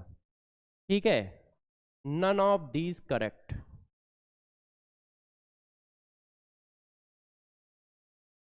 बताओ, देखते हैं तुम इसको बता पाते हो कि नहीं बता पाते हो। बताओ बताओ भाई, उसी का पार्ट है। एक एसिड HA था, उसी में एक दूसरा एसिड HB डाल दिया, तो क्या पहले वाले का dissociation, degree of dissociation decrease करेगा? या एक एसिड HB था, उसी में हमने एक दूसरा एसिड डाल दिया HA, तो क्या डिग्री ऑफ डिसोसिएशन डिक्रीज करेगा? दोनों का, क्योंकि दोनों एक दूसरे के लिए प्रेजेंट पे है। बताओ, यस या नो, यस या नो। तब तक मैं 2 घूंट मारता हूं, तब तक तुम यस या नो बताओगे कमेंट में। ठीक है, रिकॉर्डेड है तो क्या हुआ, कमेंट करो। अब जरा देखो यार बच्चों, कमेंट ना करो तो कॉपी पे लिखते जाओ। अब गौर समझो, ये बात हमने पढ़ाई है। देखो, आपको एक कुछ ऐसा पढ़ाया था,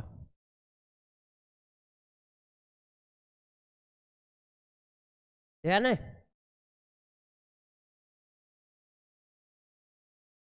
ली चाटेरियल प्रिंसिपल, केमिकल इक्विलिब्रियम। हाँ, तो उसमें क्या बताया था कि यदि आप प्रोडक्ट का कंसंट्रेशन बढ़ाओगे तो इक्विलिब्रियम किधर जाएगा? बताओ, यदि प्रोडक्ट का कंसंट्रेशन बढ़ाया जाए तो इक्विलिब्रियम किधर जाता है? बताइए, इक्विलिब्रियम किधर जाएगा? If concentration of product increases, then equilibrium shifted to backward direction.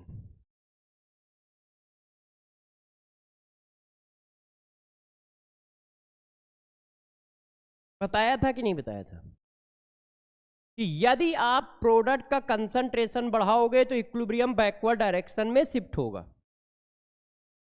है तो यार तुम यही तो कर रहे हो। पहले वाली इक्वेशन बनी थी, पहले वाली इक्विलिब्रियम थी, आपने उसमें HB डाला, तो HB डालने का मतलब प्रोडक्ट बढ़ गया। एचायन डाला क्योंकि वो डिसोसिएट होगा जाके, तो एचायन का कंसंट्रेशन बढ़ गया, तो इसका मतलब तुमने प्रोडक्ट की वैल्यू बढ़ा दी, तो इक्विलिब्रियम बैक डायरेक्शन में आ गया। है HB पड़ा है और तुमने HA डाल दिया है, तो उसके पास भी एचायन है, तो तुमने इसका मतलब प्रोडक्ट बढ़ा दिया, प्रोडक्ट बढ़ा दिया तो इक्विलिब्रियम पीछे आ गया। भाई मान लो HA पड़ा था तो ये इक्विलिब्रियम स्टेबलाइज थी, अब तुमने HB डाला तो HB ऐसे डिसोसिएट होगा, तो देखो HA का कंसंट्रेशन बढ़ गया, इसका मतलब तुमने प्रोडक्ट मिला दिया, तो इक्विलिब्रियम किधर आ जाएगा? पीछे। तो दोनों का डिग्री ऑफ डिसोसिएशन डिक्रीज कर जाएगा। क्यों? क्योंकि तुम दोनों में एक दूसरे के रिस्पेक्ट में तुमने दोनों के लिए प्रोडक्ट बढ़ाया है। तो degree of dissociation of both acid decreases. अब इसी चीज को आयनिक इक्विलिब्रियम में एक नया नाम दे देते हैं, इसी चीज को आयनिक इक्विलिब्रियम में एक नया नाम देते हैं, degree of dissociation of both acid decreases due to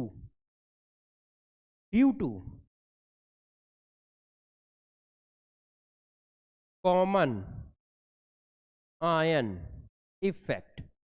इसी चीज को यहां पे ये नाम दिया जाता है, कॉमन आयन इफेक्ट। ये दोनों आयन कॉमन हो गए ना, तो कॉमन आयन ने क्या किया? डिग्री ऑफ डिसोसिएशन को डिक्रीज कर दिया, तो इसको ये कॉमन आयन इफेक्ट नाम देते हैं। बस नाम में क्या रखा है, तुम तो पीछे से कॉन्सेप्ट जानते थे कि यदि कंसंट्रेशन ऑफ प्रोडक्ट बढ़ाओगे तो इक्विलिब्रियम बैकवर्ड डायरेक्शन में चला जाएगा, एक इक्विलिब्रियम पहले से स्टेबलाइज थी, आपने एक और इक्विलिब्रियम डाली, एक और मॉलिक्यूल डाला जिसके पास एच आयन सेम हो गए। तो एच आयन सेम होने का मतलब एच आयन का कंसंट्रेशन बढ़ गया, तो इक्विलिब्रियम पीछे आ गया, क्योंकि इक्विलिब्रियम में टोटल कंसंट्रेशन लिखा जाता है। जब ये इक्विलिब्रियम स्टेबलाइज होगी तो जितने एच आयन सोल्यूशन में है वो सब यहां लिखे जाएंगे, क्योंकि उसको थोड़ी पता है अच्छा तुम एच आयन किसके हो, एच ए के हो, अच्छा तुम एच आयन किसके हो, एच बी के हो, तो एच ए वाले इक्विलिब्रियम बनाओ, एच बी वाले दूर जाओ। उसके पास इतना दिमाग थोड़ी ना है, तुम्हारी तरह है, वो तुम्हारी तरह टैलेंटेड थोड़ी ना है। तो जब भी कोई इक्विलिब्रियम लिखी जाती है, यदि एक से ज्यादा इक्विलिब्रियम किसी कंटेनर में है, तो जो आयन कॉमन होगा उसमें वहां टोटल कंसंट्रेशन लिखा जाएगा, वो चाहे जहां से आया हो, वो चाहे जहां से आया हो, उससे कोई फर्क नहीं पड़ता। तो इस चीज को आयनिक इक्विलिब्रियम में नाम दिया जाता है कॉमन आयन इफेक्ट। इस चीज को आयनिक इक्विलिब्रियम में क्या नाम दिया जाता है, कॉमन आयन इफेक्ट। तो यदि आप आंसर टिक करोगे तो ए टिक करोगे, और कोई रीजन पूछेगा तो ये लिखा जाता है कॉमन आयन इफेक्ट। और जबकि ये बात तो हम पीछे से जानते थे। तो जब दो वीक एसिड एक दूसरे पे डाले जाएंगे तो डिग्री ऑफ डिसोसिएशन डिक्रीज करेगा। जब कहीं पर भी कॉमन आयन मिल जाए तो डिग्री ऑफ डिसोसिएशन डिक्रीज करेगा। और कॉमन आयन आने का मतलब होता है प्रोडक्ट का कंसंट्रेशन बढ़ना, और प्रोडक्ट का कंसंट्रेशन बढ़ेगा तो इक्विलिब्रियम पीछे जाएगा। ये हमारे लीच चटेरियल भाई साहब ने पहले ही बता दिया था हम लोगों को। तो इक्विलिब्रियम पीछे आ गया, और इक्विलिब्रियम पीछे आ गया तो अल्फा कम हो गया। ठीक है, बच्चों ने कहा ठीक है। तो बच्चों ने कहा सर इसका क्वेश्चन का सोल्यूशन तो कराओ, तो हम जल्दी जल्दी करा रहे हैं, समझना। एच में इक्विलिब्रियम है, बच्चों ने कहा हाँ सर है। तो मैंने कहा भाई डिसोसिएट करो, बच्चों ने कहा कर देंगे। C1 0 0 C1 minus x x x at equilibrium. फिर दूसरी इक्विलिब्रियम बनाई HB, इसका क्या है C2, ये ब्रेक हुई C2 minus Y Y Y at equilibrium. अब मैंने तुम्हें क्या सिखाया, मैंने कहा है कि जब भी इक्विलिब्रियम आएगी तो हमेशा टोटल कंसंट्रेशन इक्विलिब्रियम में लिखा जाता है, चाहे वो किसी का भी हो। तो यार इस इक्विलिब्रियम में एच आयन की वैल्यू क्या होगी, x plus Y.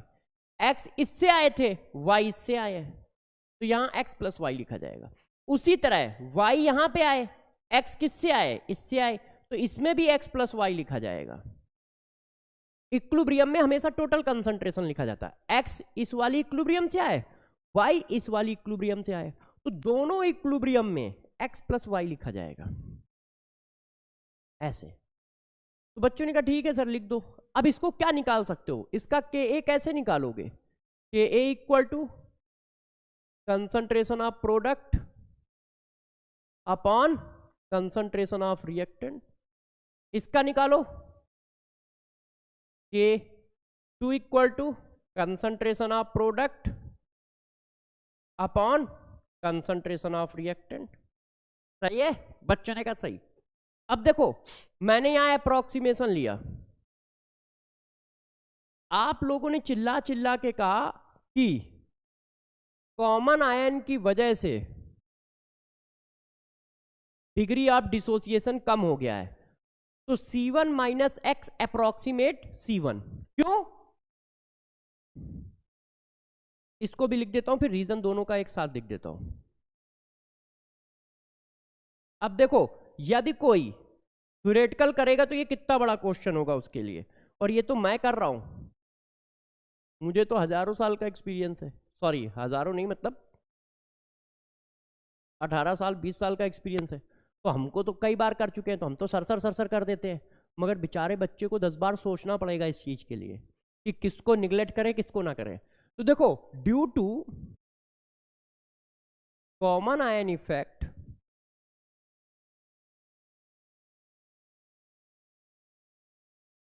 Degree of dissociation decreases, तो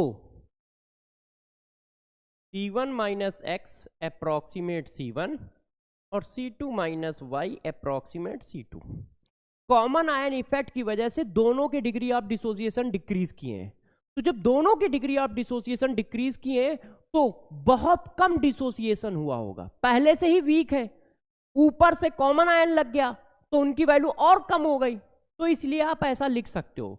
तो जब आप ऐसा लिख सकते हो तो जरा देखो यहां पे क्या आया, x प्लस वाई की वैल्यू क्या आई, k1 c1 x इक्वेशन 1। यहां पे वैल्यू क्या आई, x plus Y into Y k2 c2 equation 2। अब दोस्त आप अच्छे से देखो, एच आयन कंसंट्रेशन कितना है, x plus Y, X plus Y. तो इसका मतलब हमें x प्लस वाई की वैल्यू निकालनी है, क्योंकि हमें pH निकालना है ना, और pH निकालने का मतलब x प्लस वाई की वैल्यू निकालना। तो इन दोनों को जोड़ दो। अब तुम लोग समझ गए होगे कि सर फार्मूला ही याद कर लेते हैं। आप क्यों परेशान हो रहे हो, सर फार्मूला ही याद कर लेते हैं। सर समझ गए सर, सर प्लीज फार्मूला याद कर लेते हैं। सुनो तो सही, ये देखो आ गया। अब x प्लस वाई कॉमन ले लो। अब ये मैथमेटिकल बातें आपको ध्यान रखनी चाहिए। ये देखो आ गया। अब आप अंडर रूट लगाओगे, ये आ गया। अब आप समझ गए, एच आयन निकालने में तुम्हारे तोते उड़ जाएंगे, मतलब प्रूफ करने पे गए तो।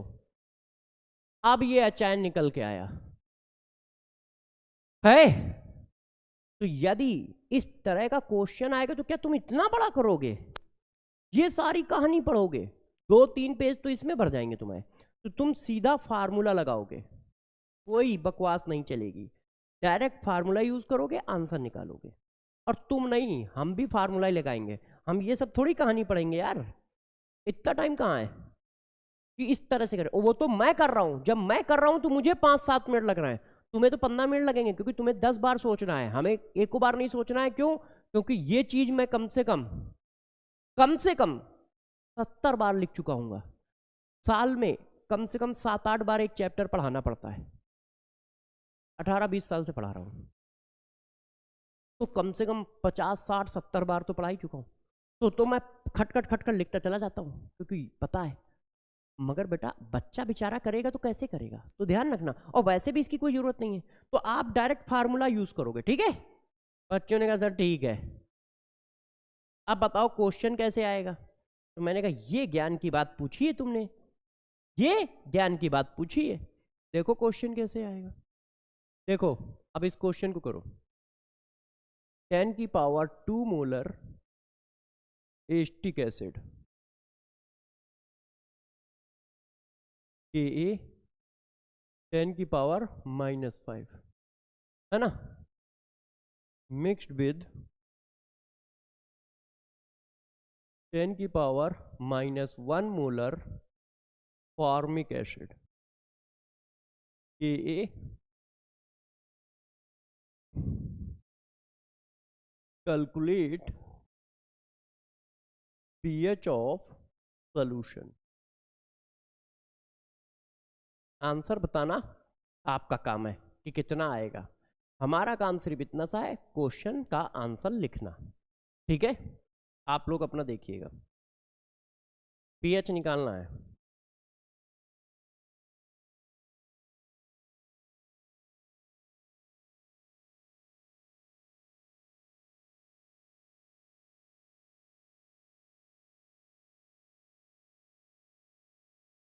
बताओ सारे बच्चे क्या आंसर आएगा, निकालिए और बताइए।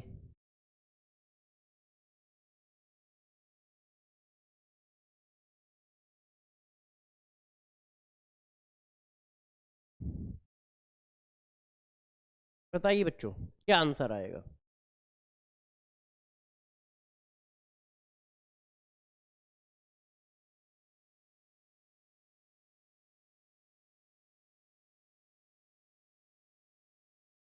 आंसर बताओ जल्दी से।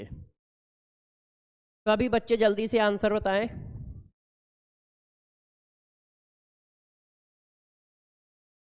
तो अब कैसे निकालोगे? कुछ नहीं यार, सिंपल सी बात है, वो पीएच पूछ रहा है तो एच आयन कंसंट्रेशन निकाल दो। तो एच आयन कंसंट्रेशन क्या आएगा? फार्मूला लगाओ, दोनों वीक एसिड है ना, एस्टिक एसिड भी वीक है, फार्मिक एसिड भी वीक है ना, एस्टिक भी वीक है, फार्मिक भी वीक है, कर दो। तो हमने लगा दिया अंडर रूट K1C1 K2C2 10 की पावर -2, 10 की पावर -5, 10 की पावर -1, 10 की power -6,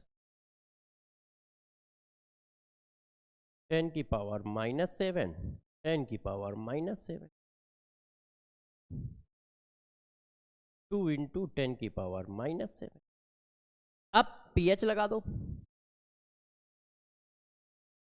pH equal to minus log H ion concentration, value डाल दो, 2 इंटू 10 की पावर -7 की पावर 1/2, तो 1/2 तो ऐसे आ गया। अब ये क्या लिख गया? ऐसे। इसको करना मैंने आपको सिखाया है कि कैसे सॉल्व करते हैं। क्या आएगा? 7 माइनस log 2, ये आगे आ गया, तो ये तो हो गया 3.5, log 2 की वैल्यू 0.3, 3.5 माइनस 1.5, तो 3.35 के आसपास आंसर आ गया। ऐसा ठीक है कि नहीं? देखो, तो यार कोई क्वेश्चन आएगा तो ऐसे करोगे, ऐसे करने नहीं बैठेंगे। तो फार्मूले याद रखना, तो फार्मूले याद रखना, ठीक है? बच्चों ने कहा सर ठीक है। अब देखो एक और बात, कभी कभी रिलेटिव स्ट्रेंथ भी पूछ लेते हैं, इसी जगह लिख देता हूं कि रिलेटिव स्ट्रेंथ पूछेंगे तो कैसे लिखोगे।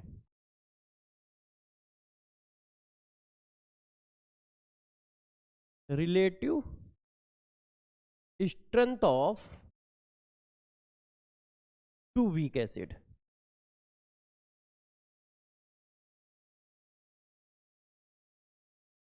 तो देखो बच्चों, रिलेटिव स्ट्रेंथ, अब किसके रिस्पेक्ट में किसकी स्ट्रेंथ पूछ रहा है, तो मैंने एच ए वाले को पहला माना, एच बी वाले को बाद में माना। तो रिलेटिव स्ट्रेंथ कैसे निकालोगे? H ion concentration of H A upon H ion concentration of H B, उनके एच आयन कंसंट्रेशन का रेशियो, और एच आयन कंसंट्रेशन क्या है? C1 alpha C2 alpha. Journal formula क्या होता है चैन कंसंट्रेशन का? C1 alpha C2 alpha. तो यदि अल्फा की वैल्यू मिल जाएगी तो बस आ गया। अब यहां पर एच आयन कंसंट्रेशन कितना है? ये है, मगर ये नहीं रख सकते हो। क्यों नहीं रख सकते हो? क्योंकि ये तो टोटल एच आयन है, और यहां लिखा है H ion of H A, H ion of H B. यदि दो सोल्यूशन है और दो सोल्यूशन में उनके एच आयन की स्ट्रेंथ पूछ रहे हैं, रिलेटिव स्ट्रेंथ पूछ, ठीक है, जनरली ये नहीं पूछते। यदि रिलेटिव स्ट्रेंथ पूछ रहे हैं, दो वीक एसिड है और दो वीक एसिड में रिलेटिव स्ट्रेंथ पूछ रहे हैं, तो उनके एच आयन का रेशियो निकालना है। अब उनके एच आयन का रेशियो निकालना है तो अलग अलग वीक एसिड है, तो एक का आएगा C1 अल्फा और एक का आएगा C2 alpha. C1 sorry, concentration भी अलग अलग हो सकते हैं, कंसंट्रेशन भी अलग अलग हो सकते हैं। तो अब ऐसा क्वेश्चन कैसे आएगा? तो जरा देखो, ऐसा क्वेश्चन कैसे आएगा, कराते है ना। आज की क्लास दर्द भरी होगी, मतलब सारे के सारे डेंजरस केस चल रहे हैं। देखो, किसी ने मेरे से ये कहा 10 की पावर -2 मोलर एस्टिक एसिड, ठीक है, Ka इक्वल टू 10 की पावर -5 एंड 10 की power -2 molar HCN, Ka equal to 1 into 10 की पावर -6। ठीक है, find out relative strength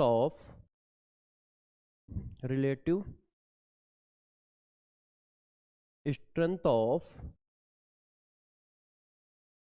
to weak acid, acetic acid and HCN।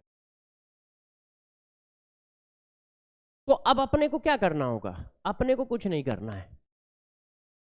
पहले एसिटिक एसिड कह रहा है ना, तो बस H ion of acetic acid, acetic acid को शॉर्टकट में ऐसे लिखा जाता है, और एचायन ऑफ HCN, ये रिलेटिव स्ट्रेंथ आई।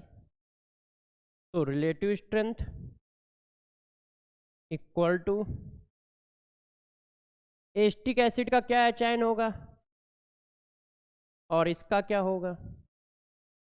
अब अल्फा की वैल्यू क्या डालोगे? ये दो वीक एसिड है, तो अल्फा क्या होगा? अंडर रूट के अपॉन सी, अंडर रूट के अपॉन सी। तो हमने अल्फा की वैल्यू डाल दी अंडर रूट के ए अपॉन C1, तो ये आ गया अंडर रूट के ए 1 C1। इसी तरह इसका डालोगे,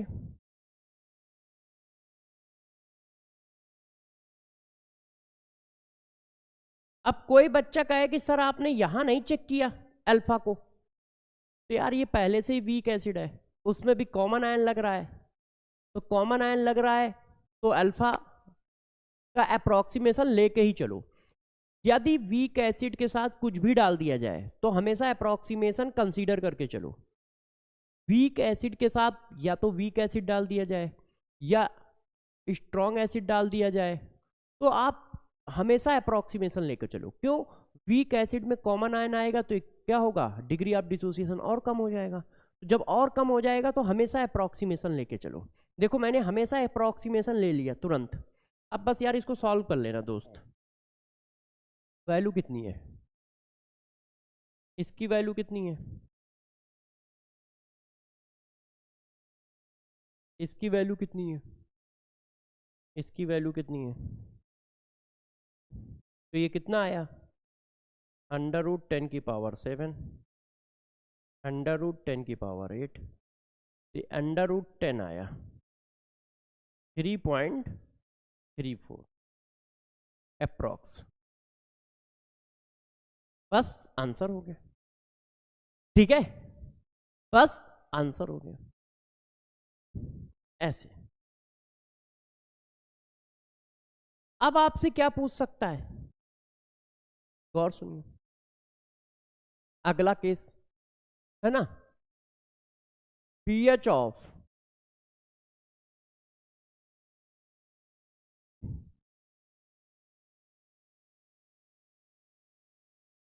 mixture of weak acid and strong acid. जैसे एसिड के लिए कह रहा हूं वैसे ही आप बेस के लिए भी कर सकते हो। है आज अच्छा सुबह से मतलब जब से क्लास ले रहा हूं तब से डरावने टाइप के केस चल रहा है ना। पहले वीक एसिड का पीएच बताया, फिर आपको बताया कि दो वीक एसिड का पीएच कैसे निकालोगे, फिर रिलेटिव स्ट्रेंथ बताई। अब बताने जा रहा हूं क्या एक वीक एसिड और एक स्ट्रॉन्ग एसिड हो तब पीएच कैसे निकालोगे। तो देखो इन पर आप फार्मूले पर ही बेस्ड रहो, क्योंकि ऐसे केस में फार्मूला ही हम लोग यूज करते हैं और फार्मूले से क्वेश्चन निकाल लेते हैं। देखिए एक हमारे पास स्ट्रॉन्ग एसिड है HA, जिसका कंसंट्रेशन C1 है, ठीक है, और स्ट्रॉन्ग है तो Ka होगा ही नहीं। Ka तो वीक का बनता है ना, क्योंकि जब इक्विलिब्रियम बनेगी तब Ka आएगा ना, यहाँ तो इक्विलिब्रियम स्टेबलाइज ही नहीं होती है, ये तो 100% डिसोसिएट है। और एक है हमारा HB, ये वीक एसिड है, इसका कंसंट्रेशन C2 है और इक्विलिब्रियम कांस्टेंट Ka है। ठीक, अब आप इसका पीएच पूछ रहे हो कि पीएच बताओ। तो दोस्त दो बातें याद रखो हमेशा। CSD नंबर 14 क्या? तो पहली बात तो ये समझो,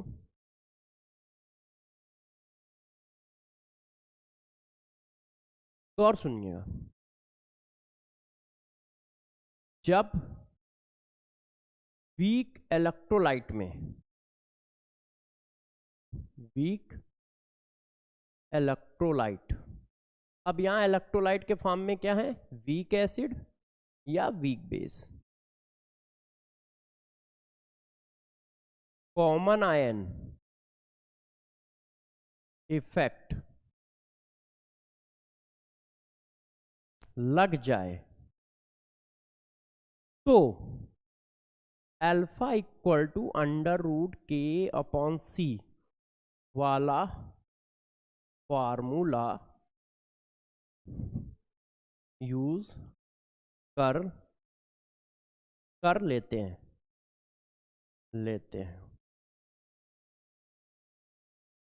देखो पहले से ही कोई वीक एसिड है और उसमें कॉमन आयन लग गया तो उसका डिग्री ऑफ डिसोसिएशन और कम हो गया होगा। तो अब अप्रोक्सीमेशन 100% मान के ही चलते हैं हम लोग ये मान के चलते हैं कि यार अप्रोक्सीमेशन हो जाएगा। और मान के क्यों चलते हैं? क्योंकि क्या होता है ना कि पहले से ही वीक था, ऊपर से कॉमन आयन लगा दिया तो और वीक हो गया, तो अब अप्रोक्सीमेशन मान लेते हैं और ये हमेशा यही फार्मूला यूज करते रहते हैं। मगर अकेला वीक एसिड हो तब आप अप्रोक्सीमेशन मत मानिएगा, 100% मत मानिएगा, मतलब चेक करिएगा, जो मैंने अभी पीछे पढ़ाया था रफ में चेक करते हैं। मगर यदि वीक एसिड में कुछ ऐसा डाल दिया जाए जिसकी वजह से उसमें कॉमन आयन आ जाए तो फिर आप मान लिया करो। क्यों मान लिया करो? क्योंकि यार डिग्री ऑफ डिसोसिएशन उसने और कम कर दिया होगा, तो अब अप्रोक्सीमेशन आराम से लग जाएगा। पहली बात तो ये हुई। अब इसमें यही है, इसकी इक्विलिब्रियम है भाई, ये तो 100% डिसोसिएट हुआ है, ये देखो, और इसमें इक्विलिब्रियम है तो इसका डिग्री ऑफ डिसोसिएशन तो और कम हो गया होगा। क्यों? एच आयन कॉमन हो गए, और कम हो गया होगा। तो ऐसे सिचुएशन में एच आयन का फार्मूला क्या आता है जरा देख लो। फार्मूले बेस्ड क्वेश्चन है, मतलब फार्मूला ही लगाना है आपको, फार्मूले के अलावा कुछ नहीं लगाना है। ठीक है,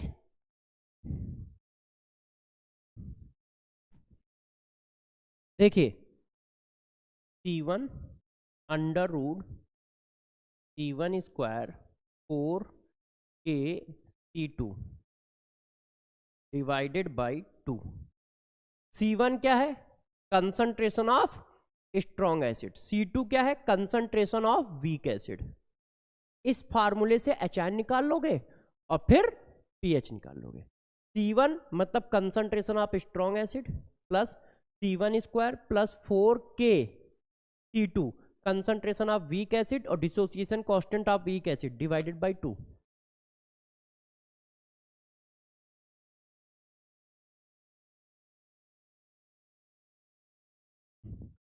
समझ गए? बस फार्मूला लगाया, पीएच निकाल लिया। यदि कहीं पर स्ट्रॉन्ग एसिड और वीक एसिड के मिक्सचर का पीएच पूछता है तो, यदि कहीं पर स्ट्रॉन्ग एसिड और वीक एसिड के मिक्सचर का पीएच पूछता है तो ये सब क्वेश्चन रेयर फॉर्म में आते हैं। ये जितने भी केस अभी आज हम लोगों ने अभी पीछे 2 किए हैं वो रेयर में आते हैं। आ जाए तो तुम कर देना यार, ऐसी क्या बात है, हम लोग तो सब कुछ पढ़ते हैं ना। चलिए बच्चों ने कहा ठीक है सर कर देंगे, और आगे बताइए। तो आप चाहें तो एक क्वेश्चन कर लेते हैं, कर ले बच्चों क्वेश्चन। देखो यदि मान लो ये क्वेश्चन होगा तो आप कैसे करोगे, आंसर कैसे बताओगे? मैं एक क्वेश्चन बता देता हूं, दे देता हूं। 10⁻² मोलर HCl, ठीक है, ऐसे करते हैं, ऐसे लिखते हैं, calculate pH of mixture of 10 की पावर -2 मोलर HCl एंड 10 की पावर -3 मोलर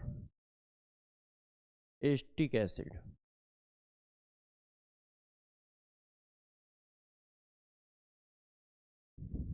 ये लो, calculate pH of mixture of 10 की पावर -2 मोलर HCl एंड ये। अब इसको कैसे करोगे? तुमने जैसे ही देखा कि दोस्त ये तो स्ट्रॉन्ग एसिड है और ये वीक एसिड है, ऐसा बेस में भी हो सकता है, तो डिट्टो सेम फार्मूला, ठीक है। तो अब क्या करोगे? सीधा HN का फार्मूला चिपका दोगे। C1 √ C1 square 4K C2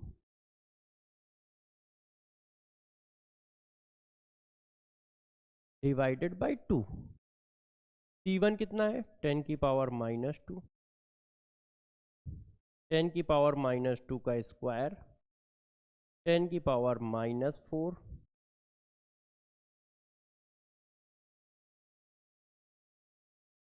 तो 10 की पावर -2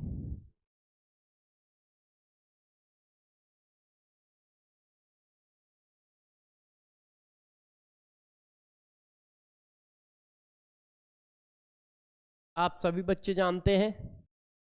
अब क्या होगा?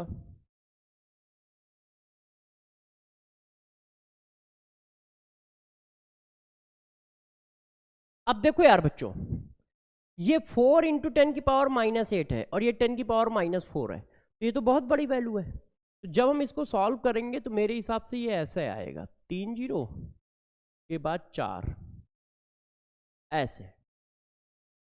तो ये थोड़ा सा अप्रॉक्सीमेशन ले लें तो ये वैल्यू 2 के आसपास ही आएगी यार, है ना, 10 की पावर -2। तो ये वैल्यू 10 की पावर -2 आ रही है? तो ये HN निकल के आया, तो pH इक्वल टू कितना आया? 2। ये देखिए pH इक्वल टू कितना निकल के आ गया? 2। इस तरह से निकाल लिया। और चाहो तो अंडर रूट की परफेक्ट वैल्यू ले लो, वो ऑप्शन से देख लो। यदि 2 के आसपास का कोई आंसर ना हो, जैसे 1.98 ना हो, 1.95 ना हो, सिर्फ 2 हो और ऐसा कुछ हो, तो बस यही टिक कर दो। तो इस तरह से क्वेश्चन को करोगे, इस तरह से क्वेश्चन को करोगे, कर लोगे? बच्चों ने कहा सर कर लेंगे। अब बच्चों last and final case, last and final case pH का, उसके बाद हम लोग, ऐसा नहीं चैप्टर तो चलेगा ही। अब देखो मान लो कोई पॉलीप्रोटिक एसिड हो, तो पॉलीप्रोटिक एसिड का पीएच कैसे निकालते हैं? तो बच्चों ने कहा सर ये पॉलीप्रोटिक एसिड क्या होते हैं? तो जरा देखना पॉलीप्रोटिक एसिड क्या होते हैं। तो पहले आपको पढ़ाते हैं कि पॉलीप्रोटिक एसिड क्या होते हैं। तो अब हमने कहा नेक्स्ट नंबर का case, pH of polyprotic acid.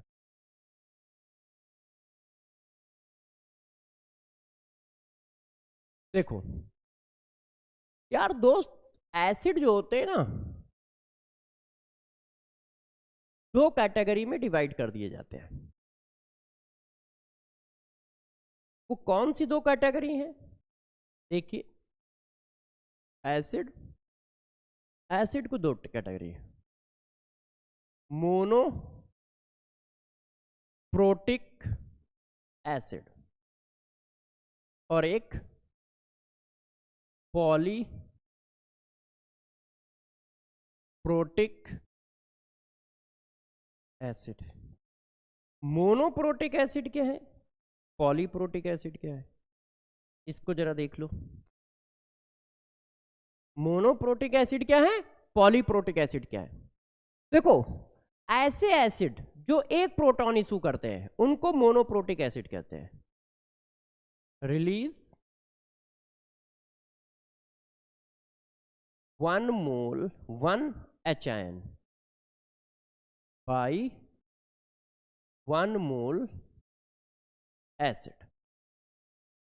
ये सब मोनोप्रोटिक एसिड, जैसे HCl, HBr, HI, acetic acid, है ना, फार्मिक एसिड, बेंजोइक एसिड, ये सब एक ही प्रोटॉन रिलीज करते हैं। पॉलीप्रोटिक एसिड कौन होते हैं? जो एक से ज्यादा प्रोटॉन इशू करते हैं। जैसे ये देखो H3PO3 3 प्रोटॉन इशू करता है ना, एक एक करके। पहले एक प्रोटॉन निकालता है, ऐसे बनाता है। हमेशा एक एक करके प्रोटॉन निकालोगे इक्विलिब्रियम में, ऐसे। फिर एक और करता है, फिर एक और करता है, फिर एक और करता है? तो ये पॉलीप्रोटिक है। 2 कर रहा है तो डाईप्रोटिक, जैसे ये भी है, ये भी 2 प्रोटॉन इशू करता है, पहले ऐसे और फिर ऐसे। ये देखो, तो पॉलीप्रोटिक एसिड वो होते हैं जो एक से ज्यादा प्रोटॉन इशू करते हैं, उनको पॉलीप्रोटिक कहते हैं। 2 प्रोटॉन इशू कर रहा है तो डाईप्रोटिक, 3 प्रोटॉन इशू कर रहा है तो ट्राईप्रोटिक, 4 प्रोटॉन इशू कर रहा है तो टेट्राप्रोटिक, और 1 इशू कर रहा है तो मोनोप्रोटिक। तो अभी तक हम मोनोप्रोटिक पढ़ रहे थे, क्यों? हमने एस्टिक एसिड पढ़ा, HCN पढ़ा, HCOOH पढ़ा, HI HBr पढ़ा। अब हम पॉलीप्रोटिक पढ़ रहे हैं। तो पॉलीप्रोटिक बहुत कम इंपॉर्टेंट है, पेपर में जर्नली नहीं आते हैं। पॉलीप्रोटिक बहुत कम इंपॉर्टेंट है, पेपर में जर्नली नहीं आते हैं। बुक के चक्कर में मत रहिएगा, जितना बताऊंगा बस उतना ही करना है ना। पॉलीप्रोटिक बहुत कम इंपॉर्टेंट है, पेपर में ज्यादा नहीं पूछे जाते हैं, और पेपर में क्या पूछा जाता है वो मैं बता देता हूं, ठीक है, ध्यान रखिएगा। तो अब हम ऐसे मॉलिक्यूल का पीएच पढ़ेंगे जिसमें एक से ज्यादा इक्विलिब्रियम बनेंगी। तो देखो कैसे करना है उसको डिस्कस करता हूं, ध्यान दीजिए, गौर से देखिए। जैसे यार मैं आपको क्वेश्चन वाइज कराता हूं, है ना। जैसे देखो, ये एक हमारा कंटेनर है इस तरह से, इसमें क्या है, ये देखिए 10 की पावर -2 मोलर H2S है। अब हमसे इतनी बातें पूछ रहा है, वो कह रहा है पीएच बताओ, एच आयन बताओ, वो कह रहा है कंसंट्रेशन ऑफ ये बताओ, वो कह रहा है कंसंट्रेशन ऑफ सल्फाइड बताओ, वो कह रहा है सॉरी पीएच बताओ। क्यों? क्योंकि ये इस तरह से डिसोसिएट हो रहा है। पहले एक बार इक्विलिब्रियम बना रहा है, इसका फर्स्ट डिसोसिएशन कांस्टेंट की वैल्यू ये है, फिर दोबारा इक्विलिब्रियम बना रहा है और इसके सेकंड डिसोसिएशन कांस्टेंट की वैल्यू ये है।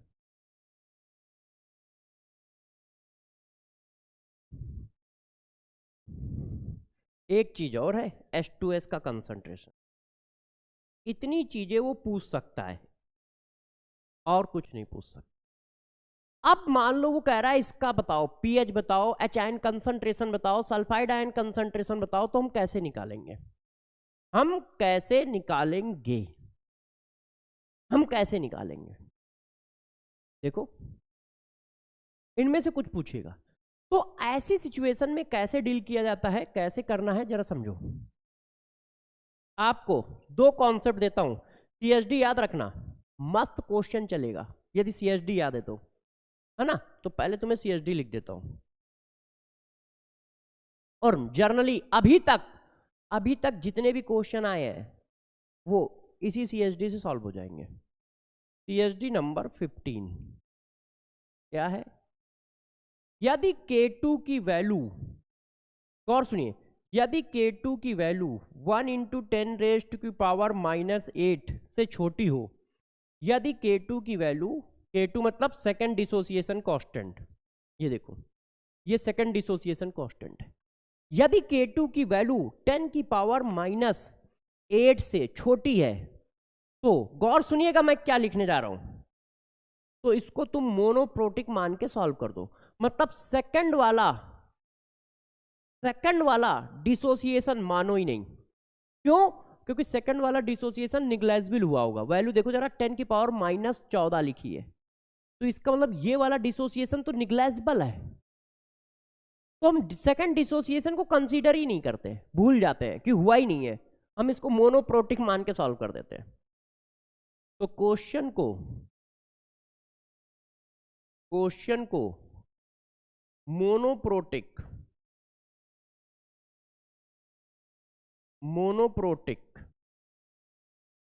कंसीडर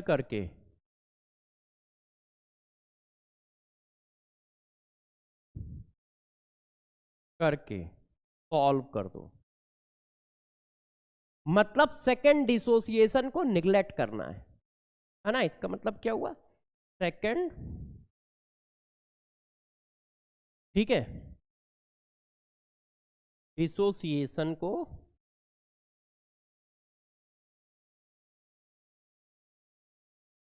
नेग्लेक्ट करना है, इसका मतलब ये हुआ। ये कॉन्सेप्ट आप याद रखिएगा। अब जैसे ही मैंने देखा कि K2 की वैल्यू क्या है, 10 की पावर -8 से छोटी है, 10 की पावर -8 से छोटी है, बस ये भूल जाओ, ये इक्वेशन भूल जाओ, बस इसको मोनोप्रोटिक मान के सॉल्व कर दो। ऐसे देखो, हम सेकंड डिसोसिएशन पर याद ही नहीं देंगे। इसका कंसंट्रेशन C00, ठीक है, C -X X at equilibrium, और इसका डिसोसिएशन कांस्टेंट आपने दे रखा है, ठीक है कि नहीं? अब आप हमसे क्या क्या पूछ रहे हो हम निकाल देंगे। चाहो तो C अल्फा लिख लो, X की जगह C अल्फा लिख लो, क्योंकि वैल्यू अल्फा के फॉर्म में देता है वो, है ना? तो अल्फा के फॉर्म में इसका डिसोसिएशन लिखो, E1 minus alpha C alpha. तो HN कंसंट्रेशन कितना आया? C अल्फा आया। इसका मतलब अल्फा की वैल्यू आप रखोगे तो √K × C। अल्फा की वैल्यू क्या रखी? अल्फा की वैल्यू क्या रखोगे? √KA/C। क्यों? डिसोसिएशन बहुत पुअर है ना? तो डायरेक्ट मैं लिख दे रहा हूं। तो HN का क्या आया? ये आ गया, और जितना HN आया उतना ही HS निगेटिव आयन आ गया। तो इसका भी कॉन्सेप्ट यही आ गया, फार्मूला यही आ गया। तो दो वैल्यू निकल आई, क्यों? K भी दिया है, C भी दिया है, तो दो वैल्यू निकल आए। अब मान लो कंसंट्रेशन इसका पूछता है, तो इसका कंसंट्रेशन कितना है? C - C अल्फा, और C अल्फा की वैल्यू ये है, तो C -√KA × C। सबकी वैल्यू निकाल दे रहा हूं, पूछेगा तो बस हम यही फार्मूले लगा देंगे। pH, यदि यार HN निकल आया है तो pH भी निकल आएगा। ये देखो HN की वैल्यू डाल दी। तो एक ये पूछ सकते हो, एक ये पूछ सकते हो, एक ये पूछ सकते हो, एक ये पूछ सकते हो। अब यार इसकी वैल्यू क्या आएगी? जब तुमने सेकंड वाले को निगलेक्ट कर रखा है तो इसकी वैल्यू कैसे निकालोगे? तो देखो बताता हूं कि इसकी वैल्यू कैसे निकाली जाती है। देखिएगा, ये ऐसे डिसोसिएट हुआ, पहला तो लिख ही चुका हूं, सेकंड लिखता हूं डायरेक्ट, ऐसे, और इसकी वैल्यू है K2। आप इसकी वैल्यू पूछ रहे हो तो K2 इक्वल टू क्या लिखोगे? Concentration of HN, concentration of sulphide ion, concentration of ये। अब गौर से ध्यान रखिए, यहां पर जो कंसंट्रेशन लिखा जाएगा वो ये वाला कंसंट्रेशन प्लस ये वाला कंसंट्रेशन लिखा जाएगा, क्योंकि मैंने तुमसे बोला है इक्विलिब्रियम में टोटल कंसंट्रेशन लिखा जाता है। मगर सेकंड डिसोसिएशन कैसा है? निग्लेजिबल है। तो ये और ये वैल्यू लगभग बराबर होंगी, तो कट गया। एच आयन टोटल लगभग बराबर होगा इसके। क्यों? ये देखो दोनों आपस में बराबर हैं कि नहीं, तो इसमें कुछ ना के बराबर वाले ये वाले एच आयन भी आए होंगे क्योंकि सेकंड डिसोसिएशन हुआ है, मगर वो कैसा है, निग्लेजिबल, तो हमने उसकी वैल्यू को निग्लेक्ट कर दिया। तो ये दोनों आपस में बराबर हैं लगभग, तो ये और ये कट गए, तो सेकंड डिसोसिएशन कांस्टेंट कट गया, तो ये इसकी वैल्यू क्या आ गई, K2 के बराबर। तो इसकी वैल्यू हमेशा ध्यान रखना क्या होगी, K2 होगी। जो सबसे लास्ट वाला आयन है, दोनों प्रोटॉन निकालने के बाद जो बचेगा उसकी वैल्यू क्या होगी, सेकंड डिसोसिएशन कांस्टेंट के बराबर। तो ये तुम्हारे फार्मूले आए, आप बस ये फार्मूले यूज करके निकाल दो। ये देखो, ये देखिए ऐसे। यदि कहीं ऐसा क्वेश्चन आता है, और यही क्वेश्चन आता ही है आपके पास, जनरली यही क्वेश्चन आपको मिलेगा ही मिलेगा मेरे दोस्त, और कोई क्वेश्चन नहीं मिलेगा। तो जब भी कहीं पर पॉलीप्रोटिक एसिड आए, तो पॉलीप्रोटिक एसिड में बस ये बात चेक किया करो, पॉलीप्रोटिक एसिड में सिर्फ डाइप्रोटिक एसिड, तो डाइप्रोटिक एसिड का कोई क्वेश्चन आए तो बस ये चेक किया करो कि क्या सेकंड डिसोसिएशन कांस्टेंट की वैल्यू, 10 की पावर -8 से कम है कि नहीं, और यदि कम है तो बस मोनोप्रोटिक मान के सॉल्व कर दो। जैसे देखो मैंने मोनोप्रोटिक मान के सॉल्व कर दिया, वो तो मैंने इसकी वैल्यू निकालने के लिए आपको बताया, अब आप इसका डायरेक्ट फार्मूला लगा दिया करना, बाकी सब मोनोप्रोटिक मान के सॉल्व है। तो बच्चों ने कहा सर एक क्वेश्चन, मैंने कहा एक क्वेश्चन करा देता हूं, देखो। अच्छा इसी क्वेश्चन कर लो, वैल्यू लिखी तो है मैंने, आई थिंक मैंने वैल्यू लिखी थी, मतलब क्वेश्चन दिया है आपको, ये देखो 10 की पावर -2 दिया है और K1 K2 की वैल्यू दी है, तो बस आप करो। अच्छा ये K कौन सा होगा, मान लो कोई बच्चा कंफ्यूज हो सकता है, तो ये K1 वाला K है, ध्यान रखना, फर्स्ट डिसोसिएशन कांस्टेंट यूज कर रहे हो ना, तो ये K1 वाला K है और ये K2 है। अब चलो निकालो, सारी वैल्यू निकालो, तो बताओ भाई एच एन इक्वल टू कितना आएगा। देखो बच्चों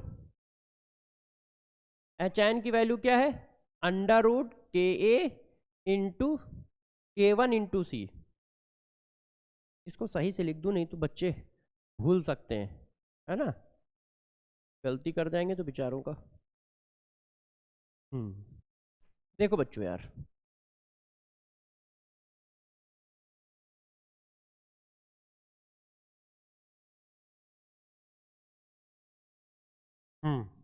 अब देखो आंसर निकालो, तो फर्स्ट डिसोसिएशन कांस्टेंट कितना है, 10 की पावर -7, और सी की वैल्यू कितनी है, 10 की पावर -2, 10 की पावर 1 मान लेते हैं, है ना, तो अंडर रूट लेने में आसानी होगी, नहीं तो यार कैलकुलेशन बढ़ जाएगी। इसको 10 की पावर -1 कर लो, तो कैलकुलेशन थोड़ी इजी हो जाएगी। तो अब कितना आ गया, 10 की पावर -8, तो एच एन कितना आ गया, 10 की पावर -4। अब एच आयन के बाद पूछ रहा है एच एस निगेटिव, तो जो एच आयन है वही ये है ना, दोनों की वैल्यू क्या है, सेम, तो बस एच आयन के बाद इसको भी यही लिख दो, इसकी वैल्यू भी यही आ जाएगी। अच्छा किसी ने इसकी वैल्यू पूछी तो क्या लिखा है, C अल्फा, तो C √K1C, तो C क्या है, 10 की पावर -1, और इसकी वैल्यू क्या निकली है, 10 की पावर -4।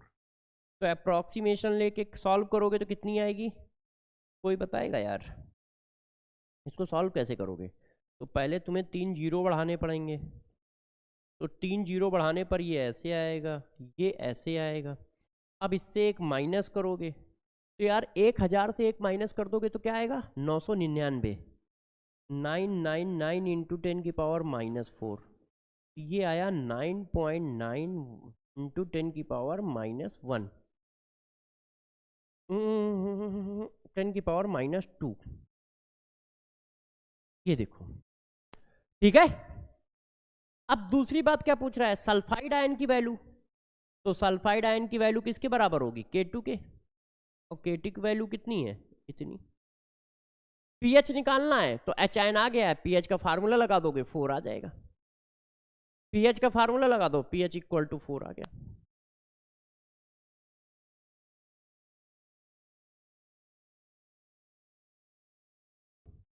ये देखो पीएच इक्वल टू कितना आ गया, 4 आ गया।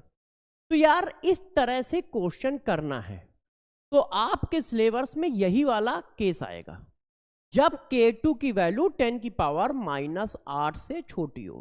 करना क्या है, ये काम करना है, और इस तरह से क्वेश्चन को सॉल्व करना है। क्लियर, क्लियर बच्चों, चलो वेरी गुड वेरी गुड, बहुत सही। तो चलो बच्चों एक क्वेश्चन करते हैं, है ना, लास्ट एंड फाइनल आज की क्लास का। परेशान ना हो, देखो 2019 में ये क्वेश्चन आया हुआ है, और उस समय उस पेपर का टफ क्वेश्चनों में से एक है।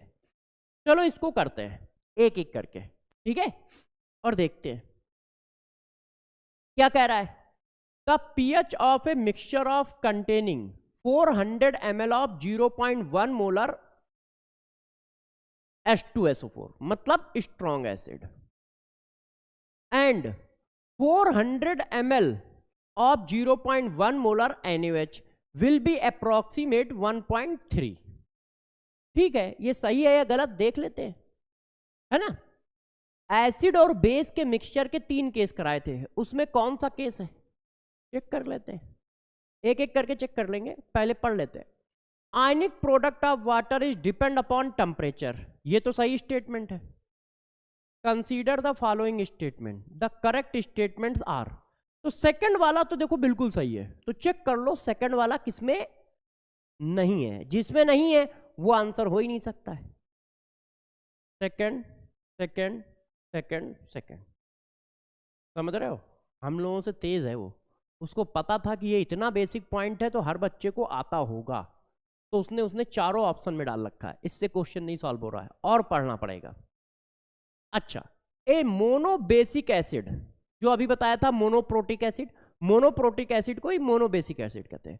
ए monobasic acid with Ka equal to 10 की power -5 has a pH equal to 5, the degree of dissociation of this acid is 50%।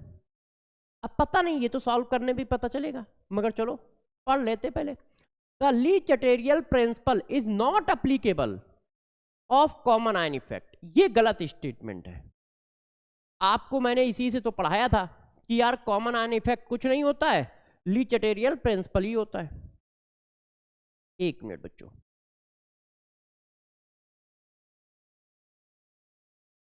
है ना, यही बात तो बताई थी।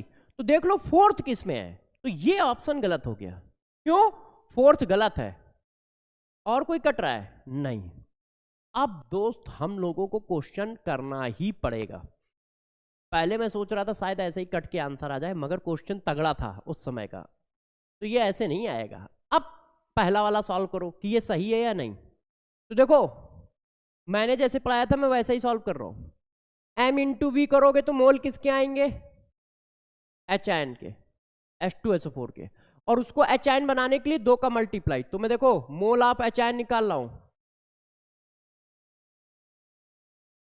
लीटर बना लिया, तो HN के इतने मोल आए, कितने आ गए 80 इंटू 10 की पावर -3।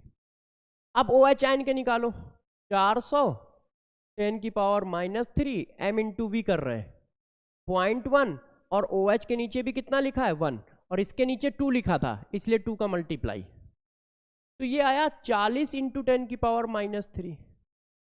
HN ज्यादा है, इसका मतलब सोल्यूशन एसिडिक होगा, और सोल्यूशन एसिडिक होगा तो pH 7 से कम आएगा, और pH 7 से कम आ रहा है, तो इसका मतलब ये स्टेटमेंट सही हो सकता है। अब pH निकालना पड़ेगा, तो pH निकालने के लिए HN निकालना पड़ेगा। HN equal to mole of HN minus mole of OHN divided by total volume. Total volume क्या है 400 + 400। कल की बातें भूले तो नहीं हो ना, तो 40 इंटू 10 की पावर -3 इंटू 10 की पावर -3, समझ गए? लीटर में रखोगे ना। और ये 800 इंटू 10 की पावर -3, 10 की पावर -3, 10 की पावर -3 कट गया, ये आया 1/20। 1/20 का मतलब हुआ 100 इंटू 10 की पावर -2, मतलब हुआ 5 इंटू 10 की पावर -2। तो pH इक्वल टू कितना आया? 2 माइनस log 5। ये आगे आ गया 2 माइनस log 5। अब 2 माइनस log 5 की वैल्यू मैंने कल आपको बताई थी 0.69, तो ये अप्रोक्सीमेट आ रहा है 1.3। तो यार ये तो सही है।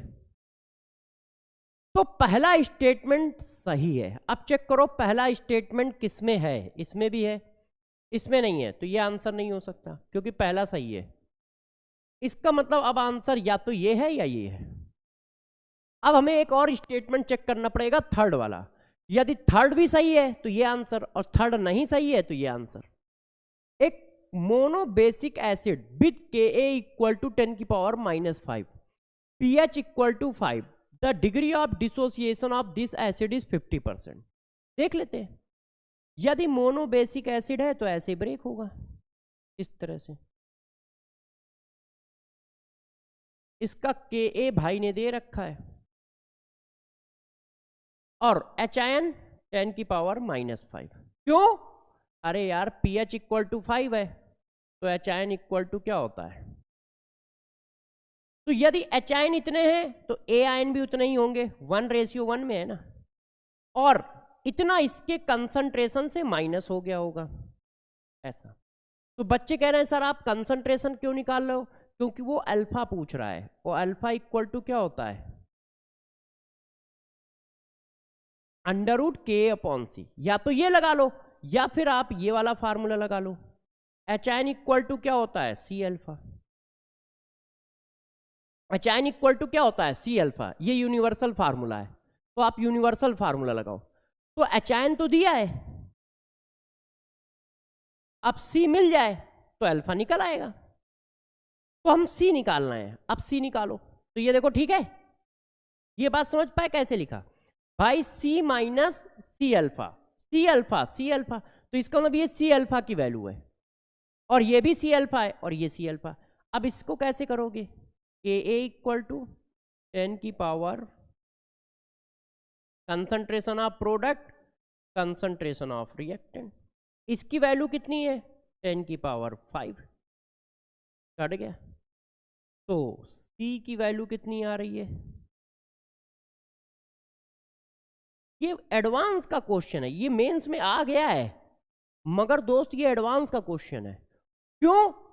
एक क्वेश्चन ये है, एक क्वेश्चन ये है, एक स्टेटमेंट ये है, एक स्टेटमेंट ये। मतलब इस क्वेश्चन के अंदर तुमने 2 क्वेश्चन डाल रखे हैं और 2 स्टेटमेंट डाल रखे हैं, तो ये अपने में 3 क्वेश्चन हो गया। पहले ये सॉल्व करो एक क्वेश्चन, ये सॉल्व करो दूसरा क्वेश्चन, और फिर ये जो पूरा लिखा है ये भी तो एक क्वेश्चन है। तो ये 3 क्वेश्चन का सम है, तो ये एडवांस में क्वेश्चन आना चाहिए। मेंस में आया है इसलिए उस दिन मतलब उस का तगड़ा क्वेश्चन था उस पेपर का ये। अच्छा, C की वैल्यू निकल आई, अब C की वैल्यू यहां डाल दो। तो अल्फा की वैल्यू आ गई 1/2, मतलब अप्रॉक्स 50%। तो ये भी सही है, तो 1 2 3 सही है, ये गलत हो गया। तो 3 क्वेश्चन का सम है ये क्वेश्चन, इसको एडवांस में आना चाहिए था, मगर उस पेपर में मेंस का जो टॉप 5 क्वेश्चन थे केमिस्ट्री के, उसमें से एक ये था, एक ये था। सोचो, एक ये क्वेश्चन था, अकेले 3 क्वेश्चन का। ठीक है, तो आज बच्चों हम लोग इतना ही रखेंगे, क्योंकि आज काफी आपको डरावनी चीजें बताई हैं, उनको अच्छे से रिवाइज करना, उनके फार्मूले अच्छे से याद कर लेना। सिचुएशन फार्मूले, सिचुएशन फार्मूले, सिचुएशन फार्मूले, ऐसे अच्छे से याद कर लेना। ठीक है, ऐसे अच्छे से याद कर लीजिएगा, सिचुएशन फार्मूले, सिचुएशन फार्मूले। नेक्स्ट क्लास में फिर मिलेंगे। जब मैं मंडे को क्लास लूँ, लाइव तो लूंगा नहीं, रिकॉर्डेड ही आएगा। तो मंडे को जब रिकॉर्डेड आए उससे पहले संडे वाला देख जरूर लेना। मंडे को जब रिकॉर्डेड आए तो उससे पहले संडे वाला देख जरूर लेना। ठीक है बच्चों, ऑल द वेरी बेस्ट, अपना ध्यान रखें, बाय बाय।